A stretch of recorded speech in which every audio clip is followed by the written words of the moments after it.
Checking for ignition, checking lights, hydraulics, clear with ground runway tower. Are we clear to depart? Yes. Okay. Over. How are we doing, guys? Ooh, that sounds a little off. Hold on. Let me dial that in. Just dial it in just a little bit. Just a little bit. I say Colt 45 and 2 zigzags, baby, that's all we need. We can go to the park after dark and smoke that tumbleweed. As the marijuana burn, we can take our turn singing them dirty rap songs. We'll stop and hit the bong like Cheech and Chong, then we'll sell my tapes from here to Hong Kong. So roll your joints, pick out the seeds and stems. Feeling high as hell, flying through front Palmdale, skating on Dayton rims. So roll my Cadillac 83 Coupe de Ville. If my tapes and my CDs just don't sell, well, I guess my caddy will. What's going on, everybody? How are we doing? I think you can hear me. I think you can see me. Might be better if you couldn't see me, but you can hear me. Probably, I think. I'm good for takeoff. Yeah, so someone knew what I was doing. Alex, can you do a poll, see how many people started off with carnival goldfish? You know, I can't in this stupid, well, actually, maybe I can now. They do have new options. Let me see if it lets me now.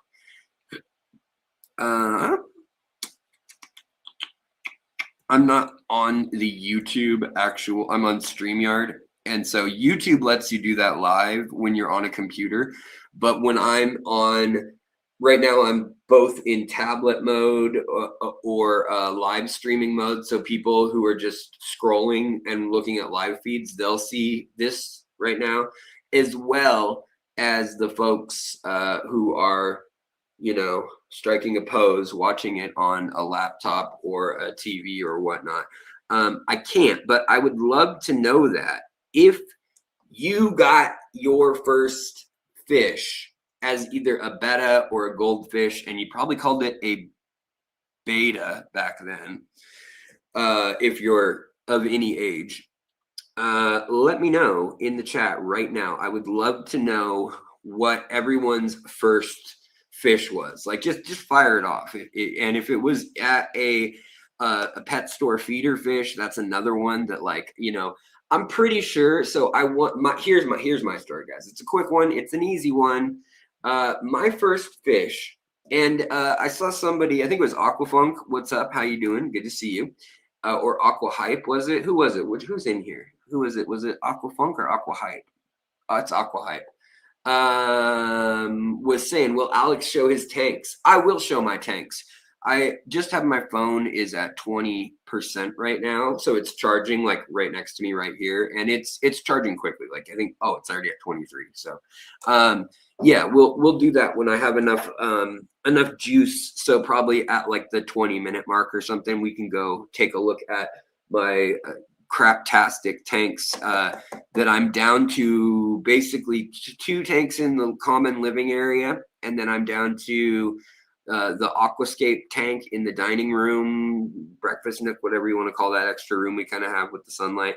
And then I have 6 tanks with anything living in them in the back room. So I am down from 34. And then I have a few ponds, which, to be realistic, I was supposed to do it last week, but I couldn't catch a ride. And my truck is like, it's not broken down. My truck works, but it gets very hot very quickly, and it's just sucking through oil. So I need to replace a couple things on it, and we're pretty sure we know, like, we need to get a new oil filter in there. We need to do a couple different things. But it's also just 200,000 miles on a Ford, which is like, they're great, but it's also 25 years old. So I don't drive it anyways down the freeway very often, if I can help it. And so it's great for just running a mile or two, but I don't run down the freeway with it.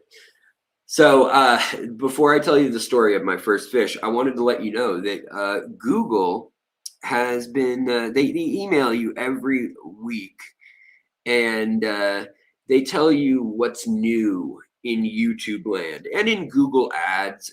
If you've ever promoted your channel, then they think that you're somebody, they treat you just like a business that would advertise on Google. So they assume that you're both sides of the equation, which leads to some really weird, like almost makes you feel like you have a split personality, because they're talking to you and they're like, have maximum, you're going to make a maximum amount of money by doing these things for advertisers that will make people want to advertise with you and pay you more. And then they have the flip side of it, which is if you're advertising, this is how you can get the most bang for your buck from those channels that are the hottest channels. So it's basically like, hey, advertiser, you know, if you want to advertise, here's how you screw over the content creators. Hey, creators, here's how you squeeze every last penny from those people who want to place ads. And they don't really think about the fact that like most channels now have tried promoting their own channel, at least, you know, a couple $100 or something, or whatever it may be. A lot of people are putting like half of their income back into promoting their channel just to make it look like it's an active channel. Now, Aquarium Co-op isn't doing this, and you can, if you go to Social Blade and look at their like drop off the last year, it's nuts.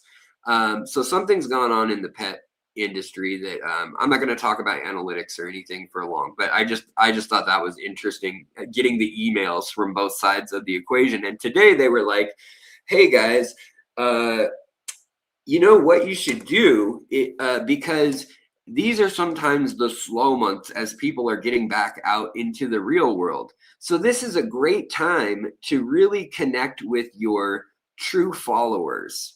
And to do that, it says, I should make up goals for you guys. So I should say, when we have 50 people in the chat, I'll stream another half hour. When you guys hit the like button and we get 50 likes, I'll stream another 15 minutes, or I'll show an aquarium I've never shown. I'm supposed to gatekeep from you guys. Like I'm supposed to just give you slop and crap until you guys give me money or benchmarks. It was a very odd letter from like email of this is how you should run your channel. And I know a lot of people do that. They're like, oh, only 40 more bucks and we'll unlock next half hour's stream. And like, they'll have like a little, like, you know, thermometer or whatever, or like a little race with like a little people running on it at the bottom. And like every time someone kicks in a bucket, it goes by there. Yeah. I don't think we're ever going to do that here, guys, unless we do something for charity. But I just thought that was, if that's the direction that every little aspect of YouTube is going, I'm going to like throw up in my mouth and then I'm going to leave YouTube. So if anybody has like a good suggestion for an alternative to YouTube that isn't like that, like I don't like Twitch either. It's too much like bing, bing, bing, bing, bing, bing, bing. It's like a slot machine. I don't want that. I just want people to know, hey, it's you, it's me. And whatever we're pointing the camera at, maybe if I pop on the internet, I'm sharing a screen. But as things get more and more slick looking, more and more produced looking, without people having to actually be doing it. So as it's all AI and, you know, you can have transitions and all these things that make it look slick, I want to do that less. So I'm just going to be real with you guys and say that I'm going to do less of that stuff. And I have been kind of in this holding pattern as a channel, and I really apologize. I've had like this writer's block where I've been trying to decide like, oh, what do I do on the video? What am I going to make? And then I, you know, edit half of it. And then I'm like, no, I don't want to do that. No one's going to see it. The algorithm's going to show it to 40 people. And then it's just maybe 200 people will see it by the end of the week. And I want 1,000 people or more to see this. So I'll let it come out once I've done a no-brainer video that does well. So like a top 10 fish list or something like that. Then I'll release the video that's the important one, near and dear to my heart, about how fish collecting companies are using different poisons to collect fish, neurotoxins and things, where they just stun all the fish and 50% die of lack of oxygen or from convulsions. And they literally just scoop them up off the top of the water with the power boat. Like they'll go by at trolling speed and just scoop up all the fish that have gone boop, up, belly up. And there is like precedence for this in the Amazon as that's a very old way of fishing, where there's a few different plants where they will I think it's, what is it called, amako, depending on where you're at in the Amazon. That's the old traditional way, where they take this vine and they like mash it up and it becomes all frothy and soapy. And what it does is it actually causes all the dissolved oxygen in the water to like suddenly dissipate out of the water. And so it comes to the surface and starts sudsing like bubbles. And they'll do that, and they'll take these sticks and they'll score them like 5 or 6 times, like in a crosshatch on the end of the stick, and then they'll peel back the pieces on like a bamboo pole type sized stick. And then with those kind of peeled back like a broom, or kind of like if you ever saw a Bugs Bunny cartoon where he puts his finger in the end of the shotgun and the whole thing peels back kind of like a banana. It kind of looks like that, except for it's dripping this white soapy stuff that's the pitch or the sap inside the plant. And as it mixes with the water and they're like churning it kind of like a butter churn or whatever, it's just causing these bubbles and suds in like confined ponds that have kind of been cut off from other parts of creeks. Or they'll put a net at one end and then they'll work their way down like 100 yards down a little stream, and all the fish will be floating upside down by the time they get to the other end. Really interesting. Anyways, let me read chat real quick. I did want to talk about our first fish experiences today. I think that nowadays I obviously have a number of fish that I would recommend for different people, different fish. But I do think that a lot of us, especially if you're over, say, 30 nowadays, especially if you're over 50, you probably started with like a goldfish or a paradise fish, kissing fish as they're sometimes called, or gourami.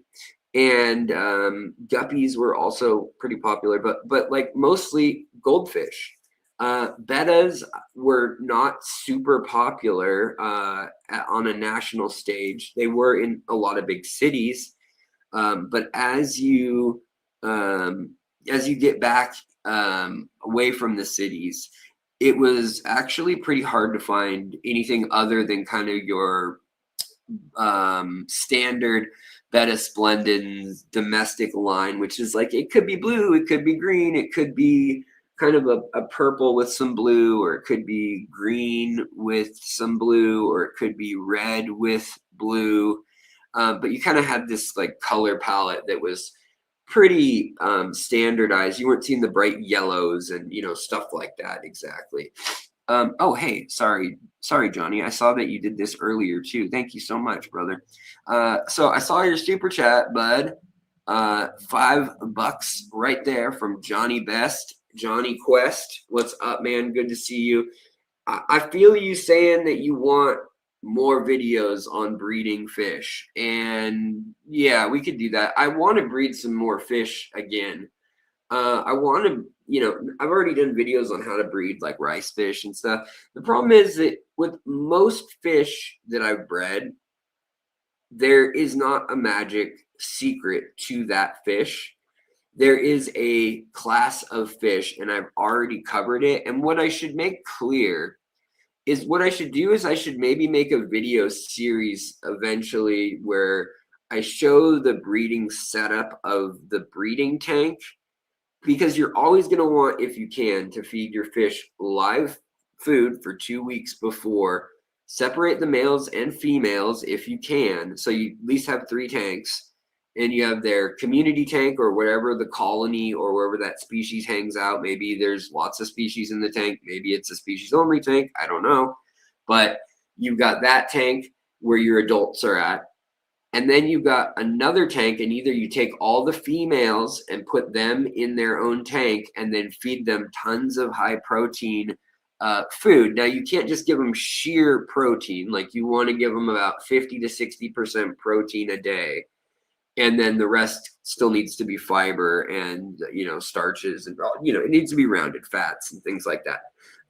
But they do need a very high average of protein, even if there are things like live bearers, because they're going to make eggs out of that.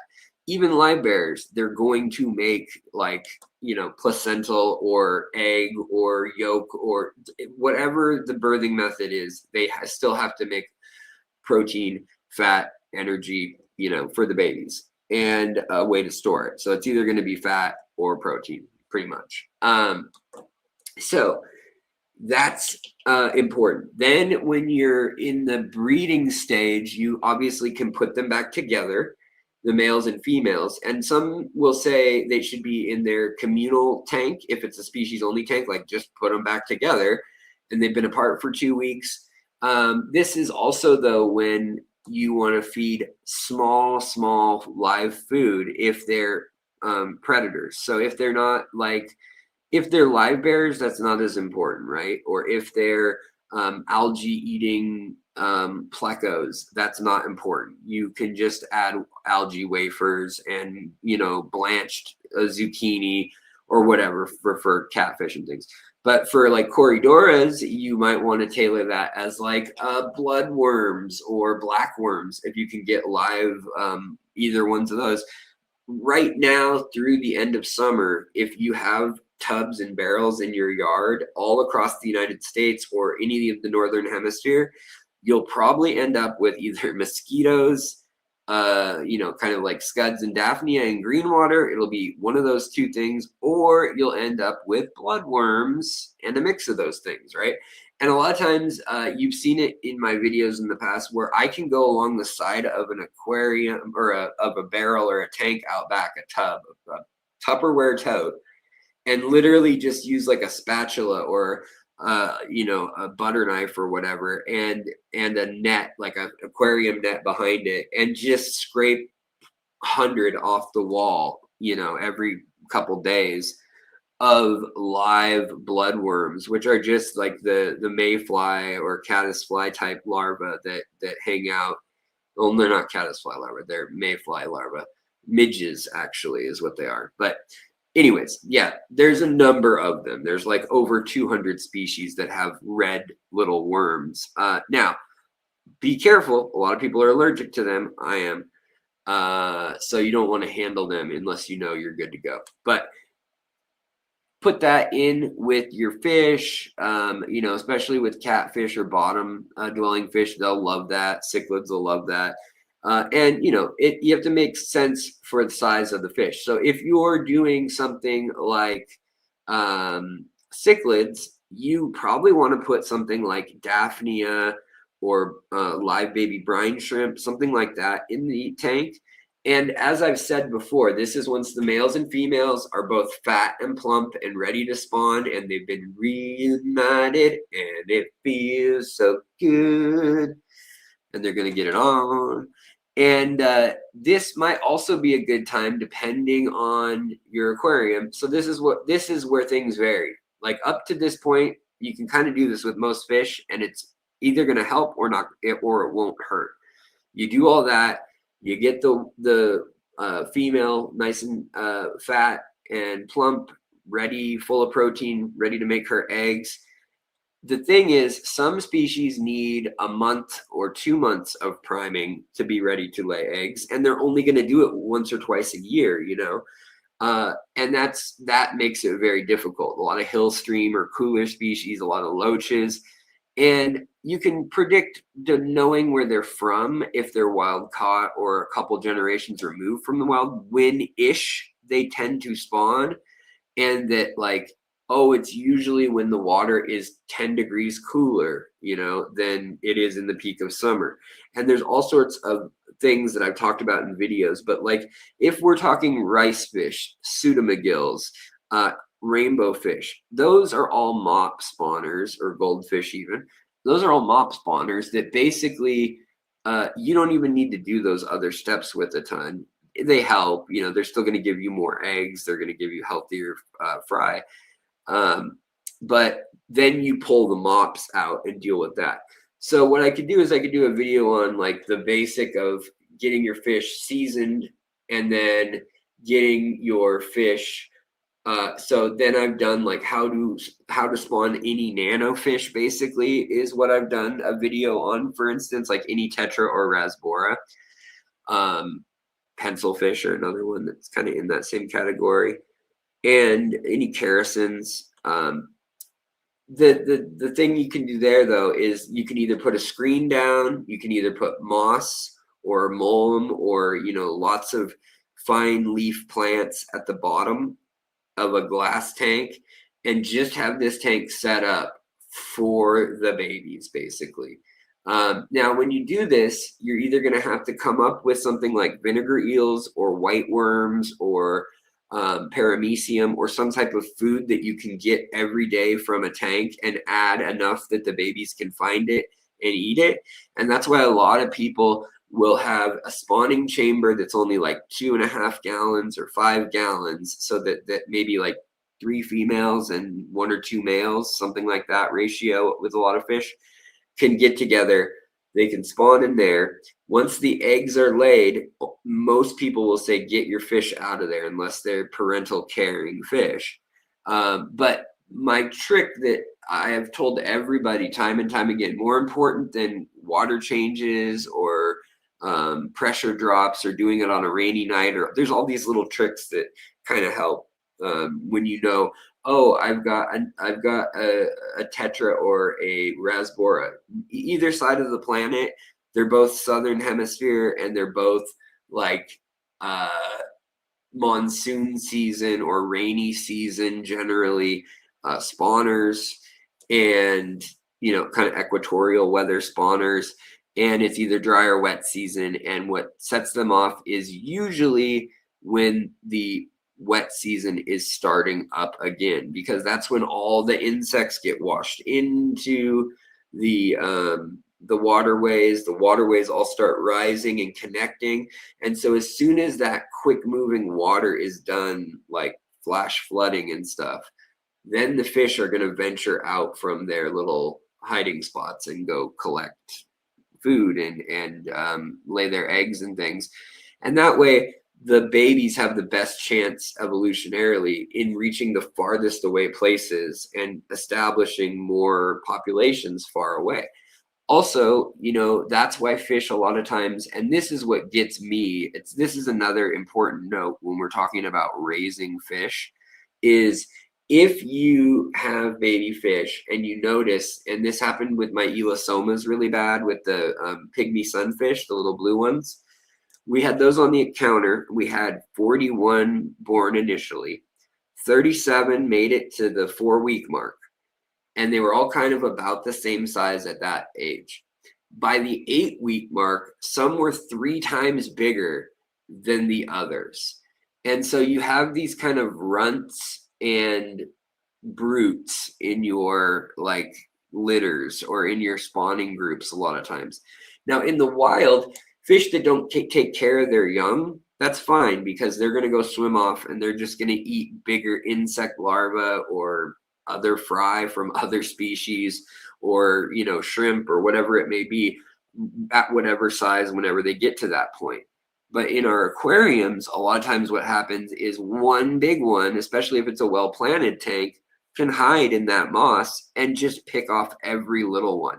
So when we had 37 at 8 weeks, what I should have done is split them all up, because at 10 weeks, when I collected them all and was like, I feel like there's a lot less, that's when I realized, holy cow, we're down to 25.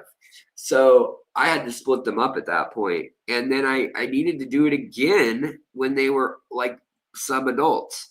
So you do have to manage your babies a lot with certain fish. Now, there's other species that are a little easier, like rams or cribs, cichlids. They're not going to have necessarily as many babies in some of the species, but then there's other species like jewel cichlids, Turkana jewel cichlids, Congochromis, Benitochromis, things like that. Any of the kind of Central African or West African, even into the Rift Lake African cichlids, they have like 50 to 500 babies. And so it's fine if 200 babies eat each other, you know, when there's 500. You still have 300 fry. And you're like, what am I ever going to do with that many fry when they grow out to be, you know, yay big fish or whatever? So they kind of handle themselves in some of those situations. But I could do a video series, Johnny, where I go back and I clarify that. So for in a playlist where it's like, because, you know, I've done videos on like, here's how you spawn Corydoras, or here's how you breed Coolie loaches, or here's how you breed, you know, whatever. A lot of my species spotlights happen to be done when I happen to be breeding those fish. That's another thing that's really I'm having a hard time with as a channel, is when I can't drive due to health stuff, with a cast on my foot, or having surgery every Tuesday. I have it's light surgery, but they just scalpel my foot, and basically the skin that's not healing properly has to be what they call debrided. So that ends up making it so that I can't drive though for another day or two. So I only have a couple days of the week where I'm like independently driving lately for like a year. And that's also subject to if I feel good from the other issues I have.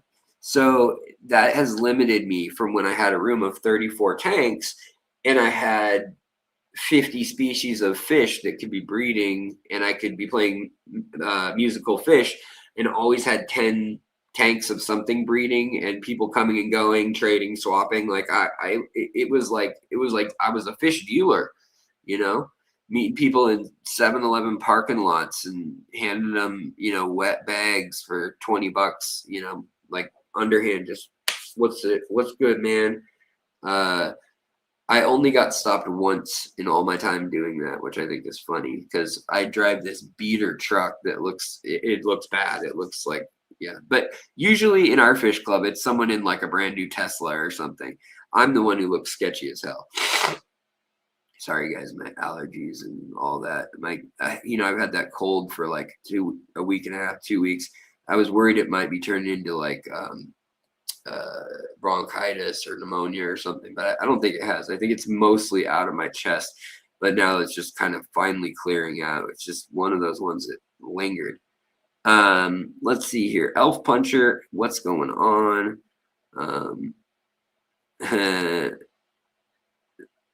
Yeah, I could sing you guys songs, and you or you know, as incentives, I could sing songs. Like YouTube wants those incentives, wants me to make up incentives for you guys. Well, I could do that, or I could threaten to sing if you don't give me money. So like if you don't give me money, I'm gonna sing, rather than I will sing if you give me money. I'll just sing so badly that you'll be like, dear Lord, please stop. Alexander Evans, all you remember was a clearish first fish with a blue ink spot. I'm afraid it might have been one of those tattooed fish. Never seen it again. This was 1992. Huh. Let's see. Clearish blue ink spot. Yeah, you might have gotten what they call like candy fish, or, you know, dyed fish. It could have been like a bleeding heart tetra, or something like that. Also skirt tetra that they also injected dye into, or X-ray tetra.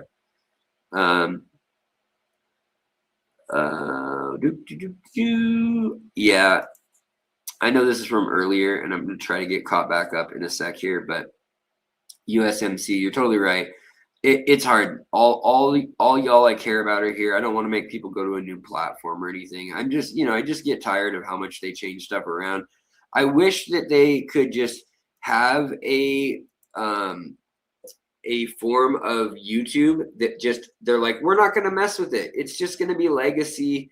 And you can turn on the following things and opt in to participate if you want. Like, how hard would that be? That's like how Craigslist, that's how other things have been, or eBay or whatever. And some people may say, oh, it's not exciting enough, or, it's for today's generation. That's that's not gonna fly or whatever. But I think it would be fine, because I think the people who want all the, video games playing on the side of the screen while someone's talking about their love life or telling a story about some crazy weekend they had, like, I know what kind of streams are out there. And some of them I am having anxiety watching. Some of the ones where it's like these 20-year-old kids, I don't know how they do it, where they're like, hey, thanks for the super chat, thanks for the jewels, thanks for that, and things are going off on all over the screen. Even Father Fish, like, I don't know how he does it. He's got assistants and stuff, but when he has some of his streams and he's having people come up and stuff, it's like, dear Lord, I would have a meltdown. But thank you, Johnny, again. I saw your super chat, the 5 and the 10. So appreciated, bro. Also, I wanted to shout out to Daniel.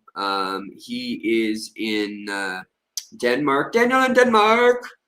And he is a real cool dude. And he has moved from paying on Patreon or anything else. He just sends me $25 a month on PayPal. And I paid him the 3%, at the end of the quarter. I got to pay my taxes or whatever, but I get to write things off too. So if I want to get a better, it's hard to say that I need a better this, that, or the other. I have like 3 microphones sitting around here. Sometimes I just don't care to use a microphone. I just, whatever. But I should be using my microphones every time and doing a separate audio track and rendering that. It's just, sometimes I can't be bothered, can't be buggered by it. U.S. Marine Corps saying her first fish was a veil tail beta. Lived 4 years, did a fish in cycle because I thought if I'll get a fish and realize how much it actually entailed. I thought, oh, F it. I'll get a fish. And then you realized how much okay, I got it. I'm slow there. I was reading small. When I read it, when I made it larger on my screen, I could understand you. And I realized that I'm having a cognitive breakdown. Not you. AquaHype gonna buy the co-op under gravel filter and use pieces as egg catchers in a small. Ooh, that's an interesting idea. I need to go run up to Aquarium Co-op. Their main store, AquaHype, is right by my house. It's the original Aquarium Co-op flagship store in Edmonds is not even 4 miles from my house. It's like 3 as the crow flies. So I can get there in about 15 to 20 minutes, depending on traffic, because traffic's pretty terrible cutting across that part of town. But yeah, I should go over there and check that out. I also need to get, and where are we at? We're plenty charged on my other phone too. So let me get caught up on the comments real quick, and then we'll do a walk around and I'll show you guys the crap hole that is my fish room and the mess that is my jungle tank. And then we've got the lake inlay tank or tie border tank that is immersed mostly. And then we've got the aquascape tank. And the aquascape tank, boy, it's teaching me a lot of things. Not all of them are ideal. Not all of them. I'm trying not to put, what's the word? I'm trying not to sell the ADA system short. If it's something, because sometimes you pay the price by having to do 50% water changes 3 days a week for months, but then the next 2 years are easy peasy, and you don't have to go buy fertilizers. And so if it balances out more like that, if I feel like it's a curve that just took a while to level out, that's fine. If this is the like how hot it runs and you're always balancing between the nutrients and the CO2 and the algae from forming, and you kind of have to use your most sterile plants at all times, like using tissue cultures and stuff, because I used plants from my style of aquarium that are covered in 30 kinds of algae, but no one algae generally wins out for very long in my other tanks. And that was kind of like an intentional way I've kept fish for a long time. Thoughts on using terrestrial arthropods and insects as a food source? It's great for medium-sized fish. I don't know if it's ideal for nano fish. A lot of them can't quite. I've actually had isopods, earwigs, like little stuff that I found under, and even worms that I've fed to. Thread fins are the worst because they have such tiny mouths, but to thread fin rainbows, to pseudomagil luminatus or furcatas, all those fish I've watched choke to death, unfortunately, on insects or worms because they try to wolf down something too big with their little mouth. And I've literally had to try to like reach in and like, intervene, grabbing them, and like, I'm like, what do I do? I'm like, can I blow down the side of their gill and it'll pop out their mouth? Is there a fish Heimlich maneuver? I don't know. But yeah, I would say just be careful. Look at the size of the mouth of the fish, and also look at any parts that could hurt. So, wingless fruit flies, don't worry about it. They're great. A centipede, I don't know. I'd probably hold off because there's a lot of crunchy, sharp little edges in there, So, but if you got a pacu or, whatever, an Oscar, and you got some sort of millipede or centipede that's, small, maybe it's probably fine, but it might be poisonous. That's the other thing. I don't know how tuned in they would be to wherever you live, wherever you're getting your insects, to know that. That being said, most of the time, just feeding them something like grubs or small insects is not going to kill them. But I don't want to lead you astray. If you live in like Texas or Florida, there are some stinging little buggers that are pretty bad, things out there.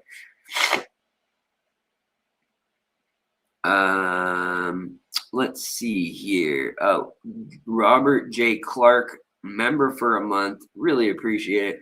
Working towards my first fish ever. Right on, dude. I'm glad. I'm amazed that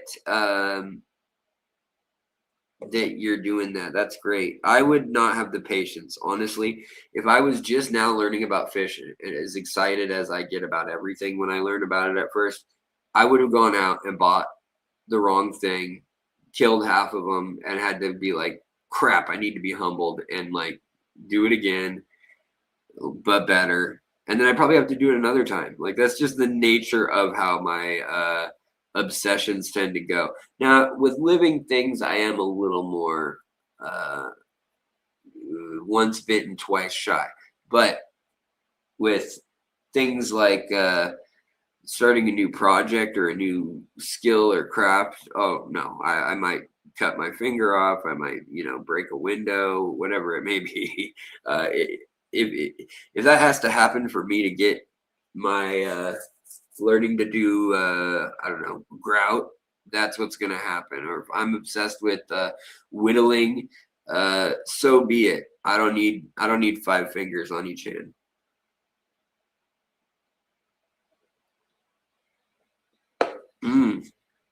Coffee. That was my afternoon coffee. It's pretty late coffee for me.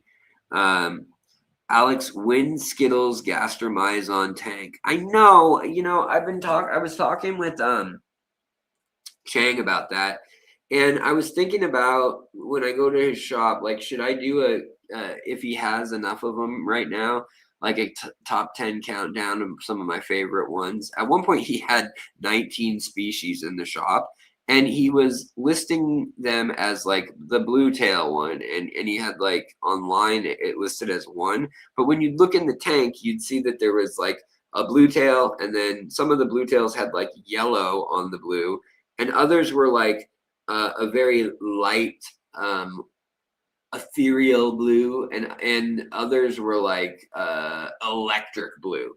And so there's definitely a ton of species of those damn things right now. And those, if you combine what's coming out of southern China and the cave districts and the slot canyon valleys and things, the needle hills and the Vietnam, where that goes down into Vietnam and Thailand also, and Laos. And then you add that together with Borneo. Oof, there are so many fish coming out right now.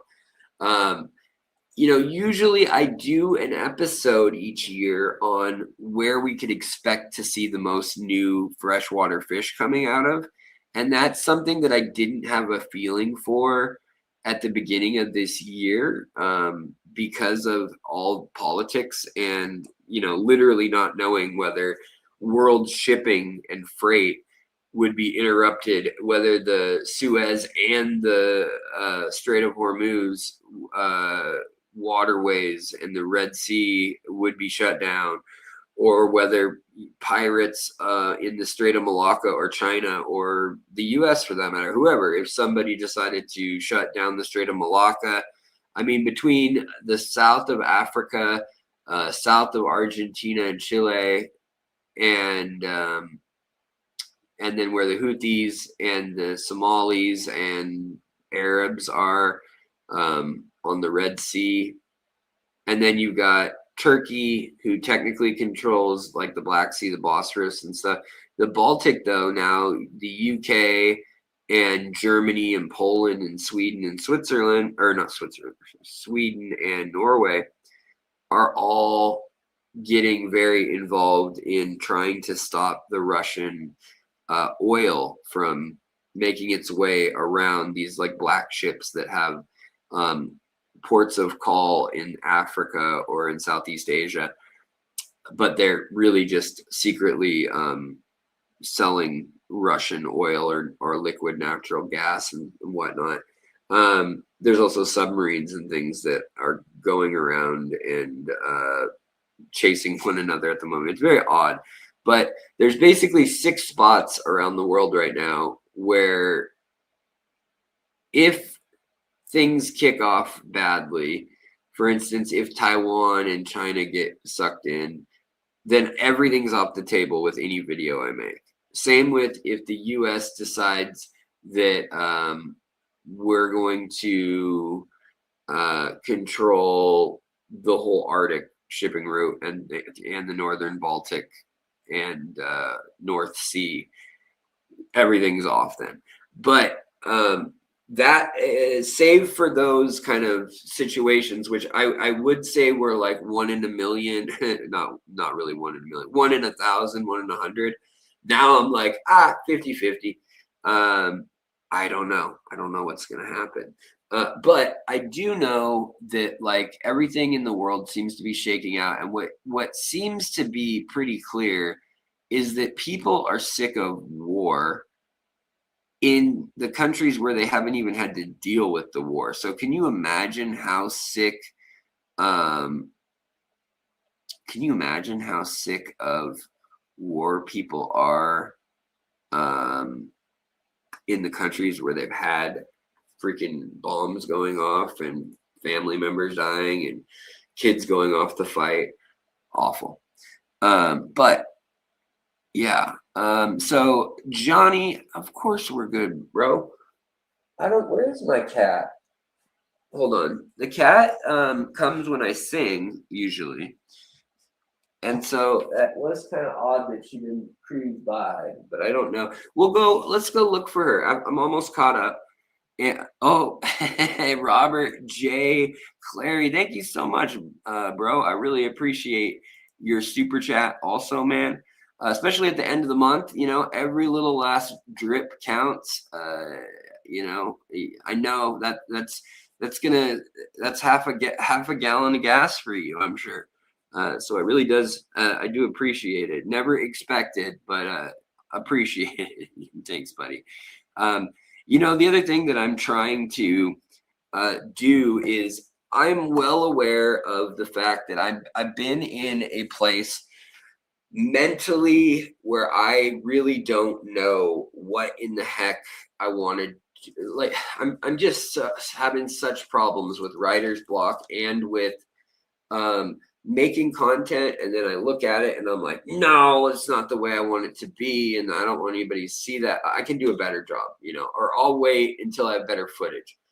And I need to stop that. I need to just show you guys what I'm making, just get it out there, because I know this month is the worst I've done since I was in the hospital as far for making standalone videos. I think I've only made like 3, and it's been like, I don't know, 10 days or something since I've even made a video at all. So what I was trying to say though is that if I don't do that, I'm trying to at least then be in the comments as always, but I'm trying to be on the live stream for you guys to at least be answering questions, and at least like whatever it is you guys are excited about, come here and let's talk. Okay. So that's kind of my promise to you going forward, is as long as I'm physically able and willing, which has been a big part of the problem, to be honest. But like today, when I'm feeling like, I took my nap before we did this, I'm ready, I'm pumped up, I'm fired up. I want to talk about fish. I want to chat with you guys. I'm so happy to see you guys. If you haven't noticed, I've been doing 2.5, 3 hour streams. And it's because I still have so much I want to say and talk about. It's just I don't want to sit and edit 4 or 5 hours of what I can tell you guys in 10 minutes and then feel like it right now on everything is so uncertain on YouTube. Now, I know I still need to just crank it out and get things out and keep making things, regardless of if no one watches them, regardless of if I'm just making them for now and I have to repost them later because literally no one saw them the first time I put them up. And I don't mean no one, I mean 500 people see it. On a channel with 100,000 people, that's really frustrating when something like that happens. And you know that another very similar video did, 40,000 or something. Now, you don't expect grand slams out of the park every time. Sometimes you lay a bad egg. Sometimes people just aren't interested in the thing that nerdy old Alex is obsessed with in the moment. But there are these kind of grandiose projects too that I have in my head, and I keep kind of starting at pulling the threads on those and then not actually going and getting like, okay, so let's say we're going to talk about another video I wanted to make. So I posted about a week and a half ago 4 videos that I've started work on all of. Like I have filmed footage for all of them and either don't have an outline or I have the entire script written for a half hour or 20-minute video and don't have all the footage yet. So those ones that I asked you guys, do you want to see a species spotlight? Well, I have 2 that are basically ready with about 4 or 5 hours of editing each. So I'm trying, guys, but I'm really am having a funky time. So that's why I want to just talk to you guys on these live streams like this. And I want to show you guys my tanks today too, just so you can see like what's new, I don't know what I've been doing. Has Alex been doing anything? Because I've also been just kind of trying to take in my aquarium. and like enjoy seeing new plant forms that I've never seen grow before in the higher tech tank. That is fun. But my heart really does lie in breeding fish. Like I love watching fish and know that I made them comfortable enough that at least they have the will to continue their species. Which, I mean, I feel like if they don't want to do that, they're probably not feeling very happy. So when you know that they do that, you're doing the bare minimum. You've got them at least content enough that they're functional as an organism as designed by the Almighty. Um, so there's something I like about that, and I really miss, and I think I need it back in my life. One tank that has cichlids or something that takes care of its young that we can watch grow up together, because that's always really fun on the channel. And you guys also get to see that, and then I can also sell the babies when they get old enough, send them out to y'all and all that stuff. Asha says, I found some King Yama rice fish fry in a bucket today. Right on. That's awesome. There's a couple people who just mentioned that they bought some Moonlight AQUATIC.com. They got some rice fish from Chang recently. Somebody got the 3-color, somebody got the blue Miyuki, another person got the red cap and the 3-color. So I've asked all of them, hey, can you send me pictures of your fish once they're settled and happy? And also I'd love to see the next generation too. We do have the Discord, so y'all can check that out and share on Discord or on the Facebook page or whatever. There's a number of places you can share video or share pictures of what you're up to, and I like that. But also we had a request last week for people wanting to submit their aquarium and then hear my take on what could be better. And I will do that, but I will only do it in a constructive manner, in the sense of like, you let me know, are you worried about your fish's welfare? Are you worried about them breeding? Are you worried about one of them is being nippy and you just want help with that? And then you send me a picture or a minute-long video of your tank and some of the fish just doing their thing. Or do you need help picking out plants for the light and the setup you have? Show what you have, share it, post a link onto a YouTube channel. You can make one even if you have no subscribers or anything. You can still set up just with an email that account and then link to me the video, or you can post the video on a number of places, Discord, other ways. So email me or Discord me or Facebook me, and as some of those trickle in, I'm happy to share and to do that. But let me know what it is you want out of me. Like, oh, I want help with aquascaping, or your thoughts on what would look good here, or how to get more nitrates out of this. My nitrates are running high. What would you do? Or, happy to help as long as there's a goal, because I don't want to just dive in on tanks and pick them apart for things that aren't fair, because maybe you don't give a damn about the fact that you have a glass bottom tank, and I'm saying like, oh, well, you got to have sand or something on the bottom, otherwise it looks like a sanitary prison cell. Well, that's fine if it's just a spawning chamber or something. It's a good way to prevent disease and to keep things clean and to clean up debris. Aquarium Boss Canada, give us your soul. Yeah, you can have it. You guys can all have. Hello, take another little piece of my heart now, baby. But by heart I meant soul. Let's see here. Ollie the Puffer. Yeah, you got 10 subscribers, but you got your own videos on there.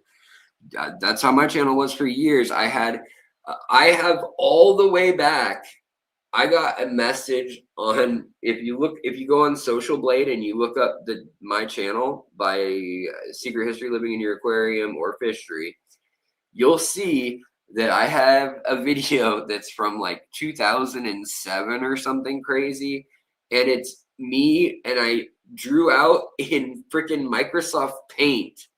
I drew out the genetic genotype Punnett square, not with 2 letters, because at that time we didn't have 2 letters sorted. We would do the pattern and then we would do the color, and they were separate, and then we kind of compare.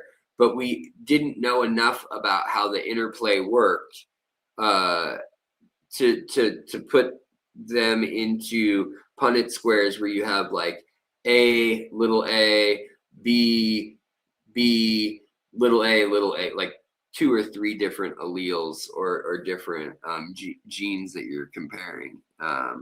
But now it gets very complex. But yeah, that's what was on my early channel, is a bunch of ridiculous stuff like that, that I was performatively posting for myself, and photoshopping very poorly 20 years ago.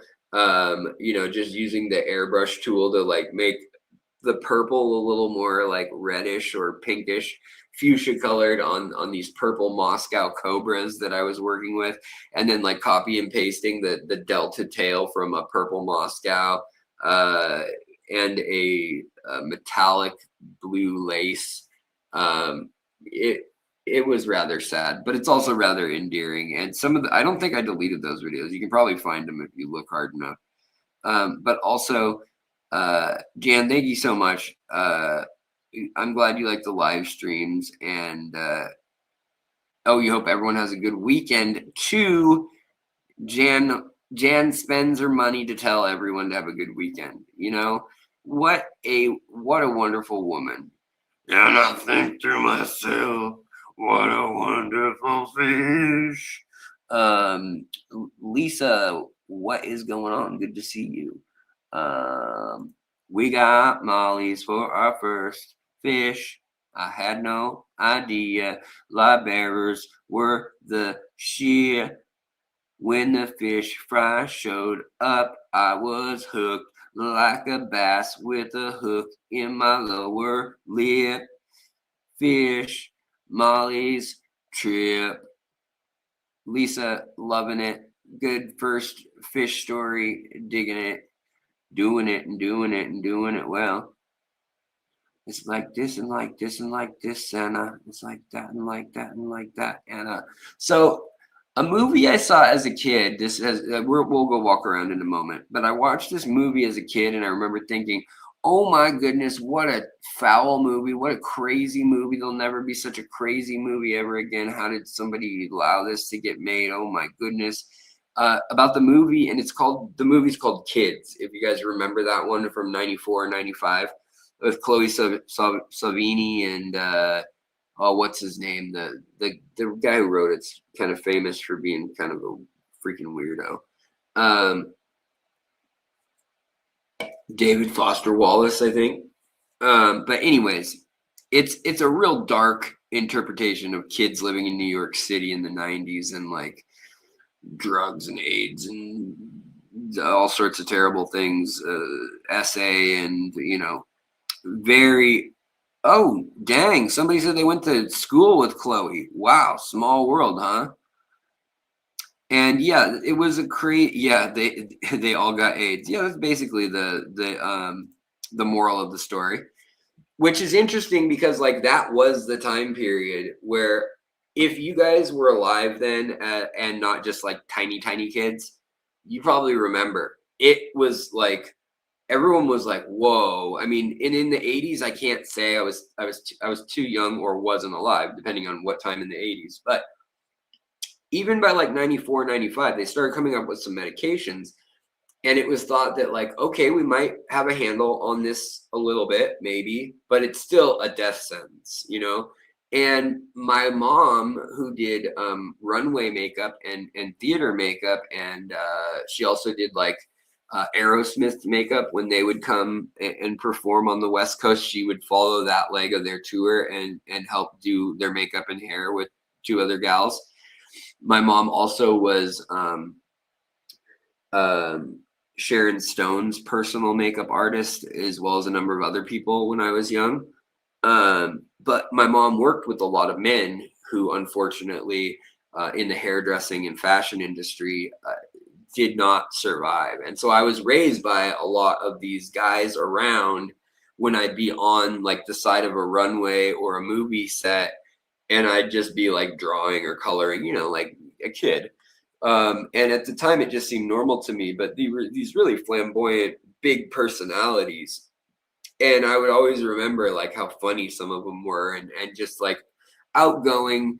And if you're a shy kid, you're kind of like, don't give me too much attention. Like it's kind of awkward. But at the same time, it's like this guy in, you know, in LA, everyone's just kind of into themselves, or New York, and especially on set, everyone's busy doing things. So I always thought it was cool when they would like bring me and be like, hey, you want to see how we, you know, how we cut this fabric, or how we're going to make this special effect, or, you know, whatever it may be. Like, what, you want to see me airbrush this crazy makeup or this like wound special effect? And I was always like, yeah, I want to see how you do the latex, you know. And they're like, oh, you just use rubber cement and it looks just like skin and you stretch it out, you know. Like as a little kid, I thought that was super cool, you know, like 10 years old or whatever. But during that same period, almost every single one of her coworkers and close friends in that world ended up getting that and not surviving. And then oddly enough, if they didn't if they did survive, like the 10% or whatever it ended up being that survived that, they're still alive today. It's wild. So I don't know what made the difference, and you know, if it's a genetic thing or a strain thing or what, I don't know. But we still, my family still knows a lot of people. My dad had a good friend growing up who was a hemophiliac, and he was one of the few kids early on in the late 70s, early 80s who ended up contracting it through the blood banks.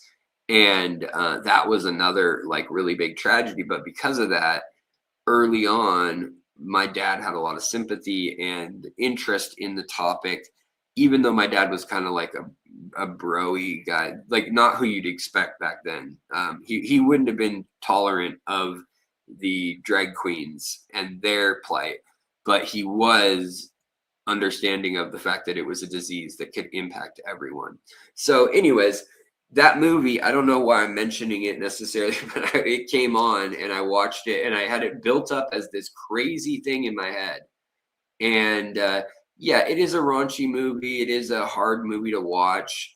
It's painful to watch now in hindsight, because you're like, man, are little boys that, like little boys, 15-year-olds, whatever, 12-year-olds, are teenagers and preteens, are they that like foul-mouthed and like diabolical? Like I guess I had a different friend group. Like sure, we'd like firecrackers off and I don't know, spray paint stuff, or maybe somebody would, you know, steal some lollipops out of the corner store or whatever. But you know, that movie, they're all fired up about some pretty dark stuff, some pretty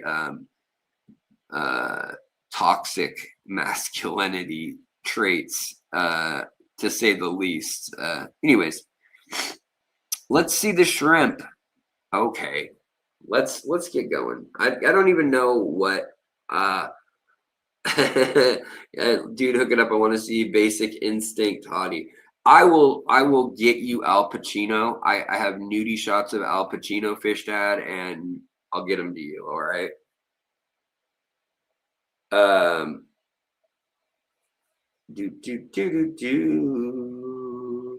ba da ba da ba dee dee dee dee. I'm dreaming. This is that stuff I collected from the lake, or the river, actually, from the river. Somebody sent me a video here. Just fired up because it was a text that was a push notification. But somebody's looking. Let's solve a mystery together. But check this out. So I'm curious what type of. I don't think these are. I don't think these are parasites. I'm not sure what they're. But I'm curious. Those are detritus worms or nematodes. He sees these little worms in wood he collected in a creek. Now they could be worms that are like pinworms that get into the gills of fish. That's a real possibility. They're probably not, but the leech thing, the fish leech thing, that's very realistic. This guy got these in cold water, and they came out of the wood. They were like in pieces of wood he was soaking to put in his aquarium, and it lives near me. And so those very thin, white, almost like string-like, no eyes, no square head, no triangular head, no oval head. Like they don't have a head to speak of. They just look like a straight line that's a ghostly white or pink. Those are generally and maybe an inch or half an inch long, and they just kind of move in the current. Those are generally either a nematode, like technically speaking, or like a little round worm of some sort, like a detritus worm or something. If they are something like a flatworm or a pinworm, that's when, or a leech, that it is possible they could just be very young, but it's one of those situations where should you put it in your aquarium? I would watch it, honestly. I would probably put it in whatever it's soaking in, where he's got it at home, and just let it chill, and make sure that it doesn't grow into a leech. Or maybe put one guppy or something in there to see how that goes and see if the guppy eats it. And then if that poor guppy gets a worm, you would know. Now, am I being overly cautious and also thinking in the mindset of, yeah, well, this insect or this life form is not from the tropics. It's not like on the fish. It's in wood, in temperate climate. That can go one of two ways. It could mean that it's totally harmless. It's not evolved to even like live at the blood temperature of a fish, or it could mean that it's something that the fish has never encountered before, biologically speaking, and has no defense for. So it can go either way. It could be a good thing or a bad thing when it's so alien. And that's why I don't just recommend the whole father fish, just dumping a jar of whatever you scoop out of the bottom of leaves into your tank. I recommend watching it for a few weeks or a month, making sure there's not big, duck leeches. There's all sorts of stuff like protist and stuff too that you just don't see, that could be in there, like chiggers and little things like that. So it's a gamble when you do that. If you bring them,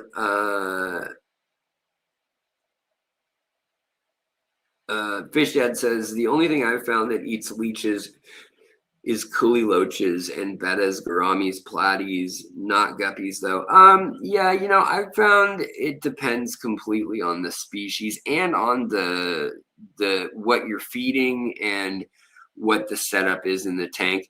If you have a tank full of nothingness, then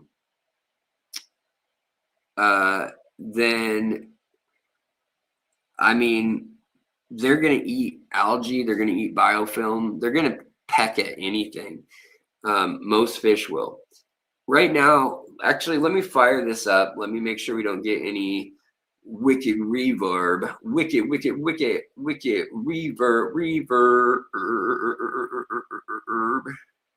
Also, I said it in passing, and I said it during a live stream when I popped up on someone else's stream the other day, but I do again want to say that I am sad to hear that Eddie passed away. Vibes Aquatic. That's a super bummer. He was always really nice to me. We weren't super close, but we've had plenty of conversations and been in the same chats, and uh, that's a bummer because he was actually very close to a number of my friends who I would consider myself like very close to. People I would stop whatever I'm doing and drop to go help if there's anything I could do. Even if it took hours. Um, so yeah, but Vibes, unfortunately, I think I can share this because his GoFundMe was doing well. I don't know if they reached their goal yet, but I think they did. Um, uh, it's up. So many people have shared it. I think fishfamily.link has information on it, which their bot probably is in my chat. Um, Unless somebody happens to have the link handy. But Asha, you were there in Dallas with him. I'm sorry. Yeah, that's freaking lame. There's been people over the years, and it sucks every time. Like, Aquarium Cop was one of the first ones where there was a group of us that had been kind of tight knit for at least 3 years, and then all of a sudden we lost someone out of the blue. Now, there's been a number of people who've also had cancer and other things, and we kind of knew it was coming. It still doesn't make it easy, doesn't make it better, but it's just you don't know what to say when it's out of nowhere. Also, you know, I don't want to get into it, but we had a couple of very young creators also. They just felt like they couldn't fit in with the world, and with what was going on, and life was just overwhelming, and chronic illness was a factor in a couple cases. But three different young creators that had at least a couple thousand people following each of their channels in the last 4 years, starting with who is not a secret. And his family, the way they approached it to me was very cold, and they basically said like he could have been a musician or a doctor. He could have been a symphony conductor or a doctor, and he wanted to play with fish. That was one of the first things they said to me when I said that I knew him through YouTube, when they were going through his email contacts and seeing like, who's this guy that our son's been talking to. And we lost him. I never shared this information with you guys, but I will now. Mrijal Singh, who we lost a number of years ago now, 3, I guess. He took his own life at Baltimore Medical Center, and or the Maryland Medical Center, Baltimore, Maryland Medical Center, parking garage. And for one reason or another, at 21, he couldn't deal with it. And, that crushed me, knowing that he had all of our numbers, and we all thought he was, wise beyond his years and stuff. But the thing you have to remember is you can be wise beyond your years, but that doesn't mean you've experienced life and you get that things get better. You get that there's always tomorrow. If you're happy today, well, sorry to tell you, tomorrow might be sad. But if you're sad today, sorry to tell you, tomorrow might be an awesome day. You just never know. If I can promise you one thing, it's that there is no consistency to life in the long run. It is it's up and down. It's a roller coaster. And anyways, so Vibes, I wanted to say that yes, he was at his sister's wedding right after Dallas, and they don't know for sure yet, but they thought it might be food poisoning. So I was really shocked by that. Hey, Sumi, come here, baby girl. The cat just jumped straight up in the air. That's wild. But yeah, he was a really kind guy who was really supportive of other channels. He was like, and I don't like, some people would take this in a weird way, and so don't, just shut up. Uh, but he was like a cheerleader of a lot of channels, and that means a lot to a lot of us, in that, whether he was supporting the channel, doing, super chats, or whether it was just like, hey, I'm sharing it on Facebook, that there's this interesting talk, or hey, dude, I found this article. Like, this is just really thoughtful. And, the fact that he was, in that case, he just random dumb luck, sickness, not luck, obviously. It's just so sad. So anyways, I wanted to give a shout out to anybody who's hurting from that, and anybody who was close with him. I'm sorry. I know a lot of people were much closer than I with him, and lean on the community. Don't go alone if you're feeling overwhelmed by, like, why is all this bad stuff happen, or oh, the world's expensive, this, that, whatever it is. Like, you can get into these negative thought spirals very easily, and I understand that all too well. But lean on each other, stay active, and sometimes you just got to tread water and keep your head above the water, and just tell yourself that no matter what, you're at least going to keep treading water. And that means, like, taking care of, if you got kids, you got to take care of your kids. If you got a parent, or a spouse or someone who needs you, you got to do that. If it's you and you need to be here so that you can do those things in the future, potentially, take care of you. That's the spot I'm in right now, where it's like, yeah, I've got some aging parents, and right now, knock on wood, they're doing okay for a few years stretch, but for a while they weren't. And that's why I moved back home, and how I met my wife. And you never know how life is going to twist and turn. But, ideally, we all take best care of ourselves, and we mentally, emotionally, with our hobbies, with fish keeping, with de-stressing, with meditation, whatever it is that you do. A lot of this community can be a part of that for us. And yeah, so don't struggle with any of this alone, you guys. We are here for you. And yeah. How is my cough, Lisa? I am doing a lot better with the cough. I have, let's see, I still have a wheeze. Whoops, sorry, I should have muted that. But if I tempt it, sorry, mute that. It's still pretty chunky down low. Like, I can't, I'm not going to be running any marathons yet, but yeah, it's getting better. It would probably help if, yeah, actually, thank goodness I don't smoke, or because that probably, when I used to do that, I know some people are like, oh, it clears my cough, blah, blah, blah. Well, for me, it didn't. It would give me, when I'd get a cold back, when I did that every day, I would have a cough for like a month or two at a time. And I just thought, like, totally worth it. And I look back on that and I'm like, no, not totally worth it. Or hangovers, not totally worth it. To me, to each their own.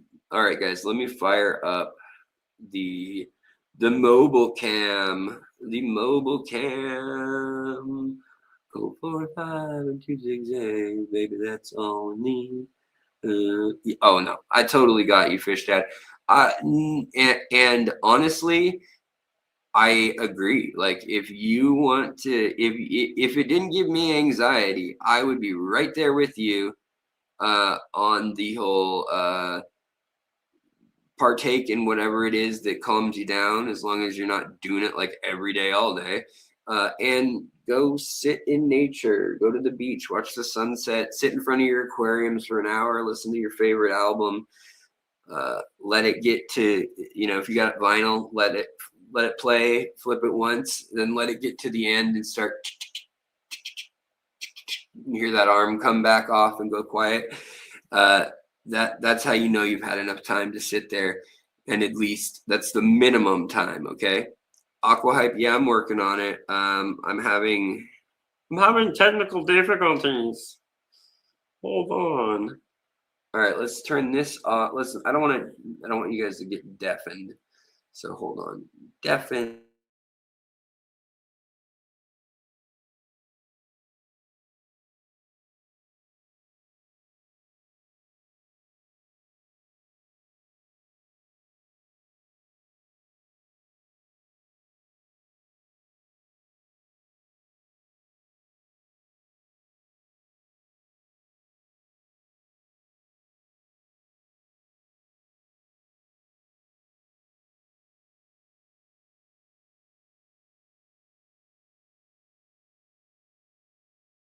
Oh, turn that down. Oh.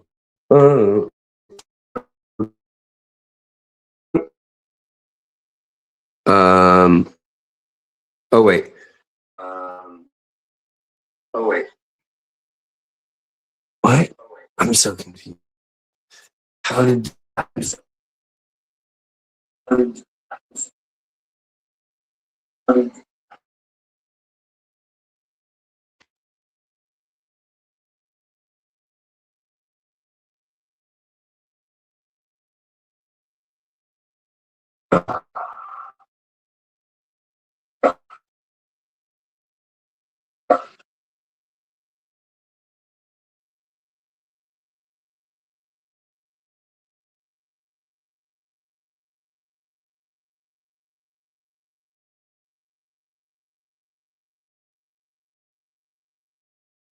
Can you hear me? Can you hear me? Okay. Boy. All right. I'm gonna see. Boy, that's bad quality video. But we'll see what we can do. Get out of here. We gotta get out of this place. If it's the last thing we ever do, we gotta get out of this place. Boy, there's a better life for Sumi Sue. Baby girl. All right. So here's the fancy ADA tank. Hey, Sketty, good to see you. Come on in, the water's fine. Also, Randy Medina, Fancy Cole Medina. Hey, look at that. The betta there. Oh, not betta. That's not the right word, Alex. That gourami, the yellow honey gourami right here. They're eating the algae off that wood. Now, I decided that I actually like the algae that's growing on the wood. What I realized though is that the stone I used is absolutely the worst. It's a quartzite. And I forgot this from another tank that I had. But you see the blue back there? The blue stone, rather than the dark black quartz, doesn't gather algae hardly at all. So like back here, this stone hardly has any, the lighter color ones. But the textured brownish black ones that I thought would look like a fire pit more, I've had to fight the algae with a toothbrush, with just nonstop. It's been absurd. So what I said about having a fancy what do you call it? Fancy aquarium setup, like an AGA, ADA setup. Look at all the purling going on those leaves. I was saying though that it's a lot of work to keep up with the substrate with their system. And here you can see that like the roots, they grew right down in, no problem. Like they've showed up no problem all the way to the bottom. They've gone all the way for the nutrients of that power sand. But I'm convinced that all the 5 additives, the tourmaline, the charcoal, all that stuff was too rich to add to the aqua soil in a tank this size. And I think it's overkill, and I think that I wouldn't use it if I did all this again, because look at this. This is like shag carpet. So I'm going to try switching out the stone. And I know that eventually I could either just time this with enough care and enough water changes that I can get rid of all of the algae too. But I don't want to just have this thing only on 5 hours a day. Like that's no fun. I want to see the fish. I want to grow the plants. I want the plants to have nice color. I don't want to have to worry about the algae all the time. But that's what I was saying about the whole ADA method is if it is a few month process where it really is just this hot, like there's this much ammonia, this much nitrogen that just totally overloads everything, then it eases off. I'm okay with it if it eases off, but if it doesn't ease off, this is a nightmare. Like I wouldn't ever work with a tank that runs this hot, that you have to deal with the algae with CO2 at near limit levels. Now, granted, I do have these great little gouramis that I love. The little honey gouramis, sunset gouramis, whatever you want to call them, they can take as much CO2 as I want to throw at them. So I've got 7 of them in here, I think. And I've got 2 of these powder blue dwarf gouramis.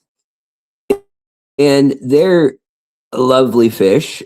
The powder blue dwarf gourami males can be a little bit aggressive, but for the most part, no big deal. No harm, no foul. They're pretty chill.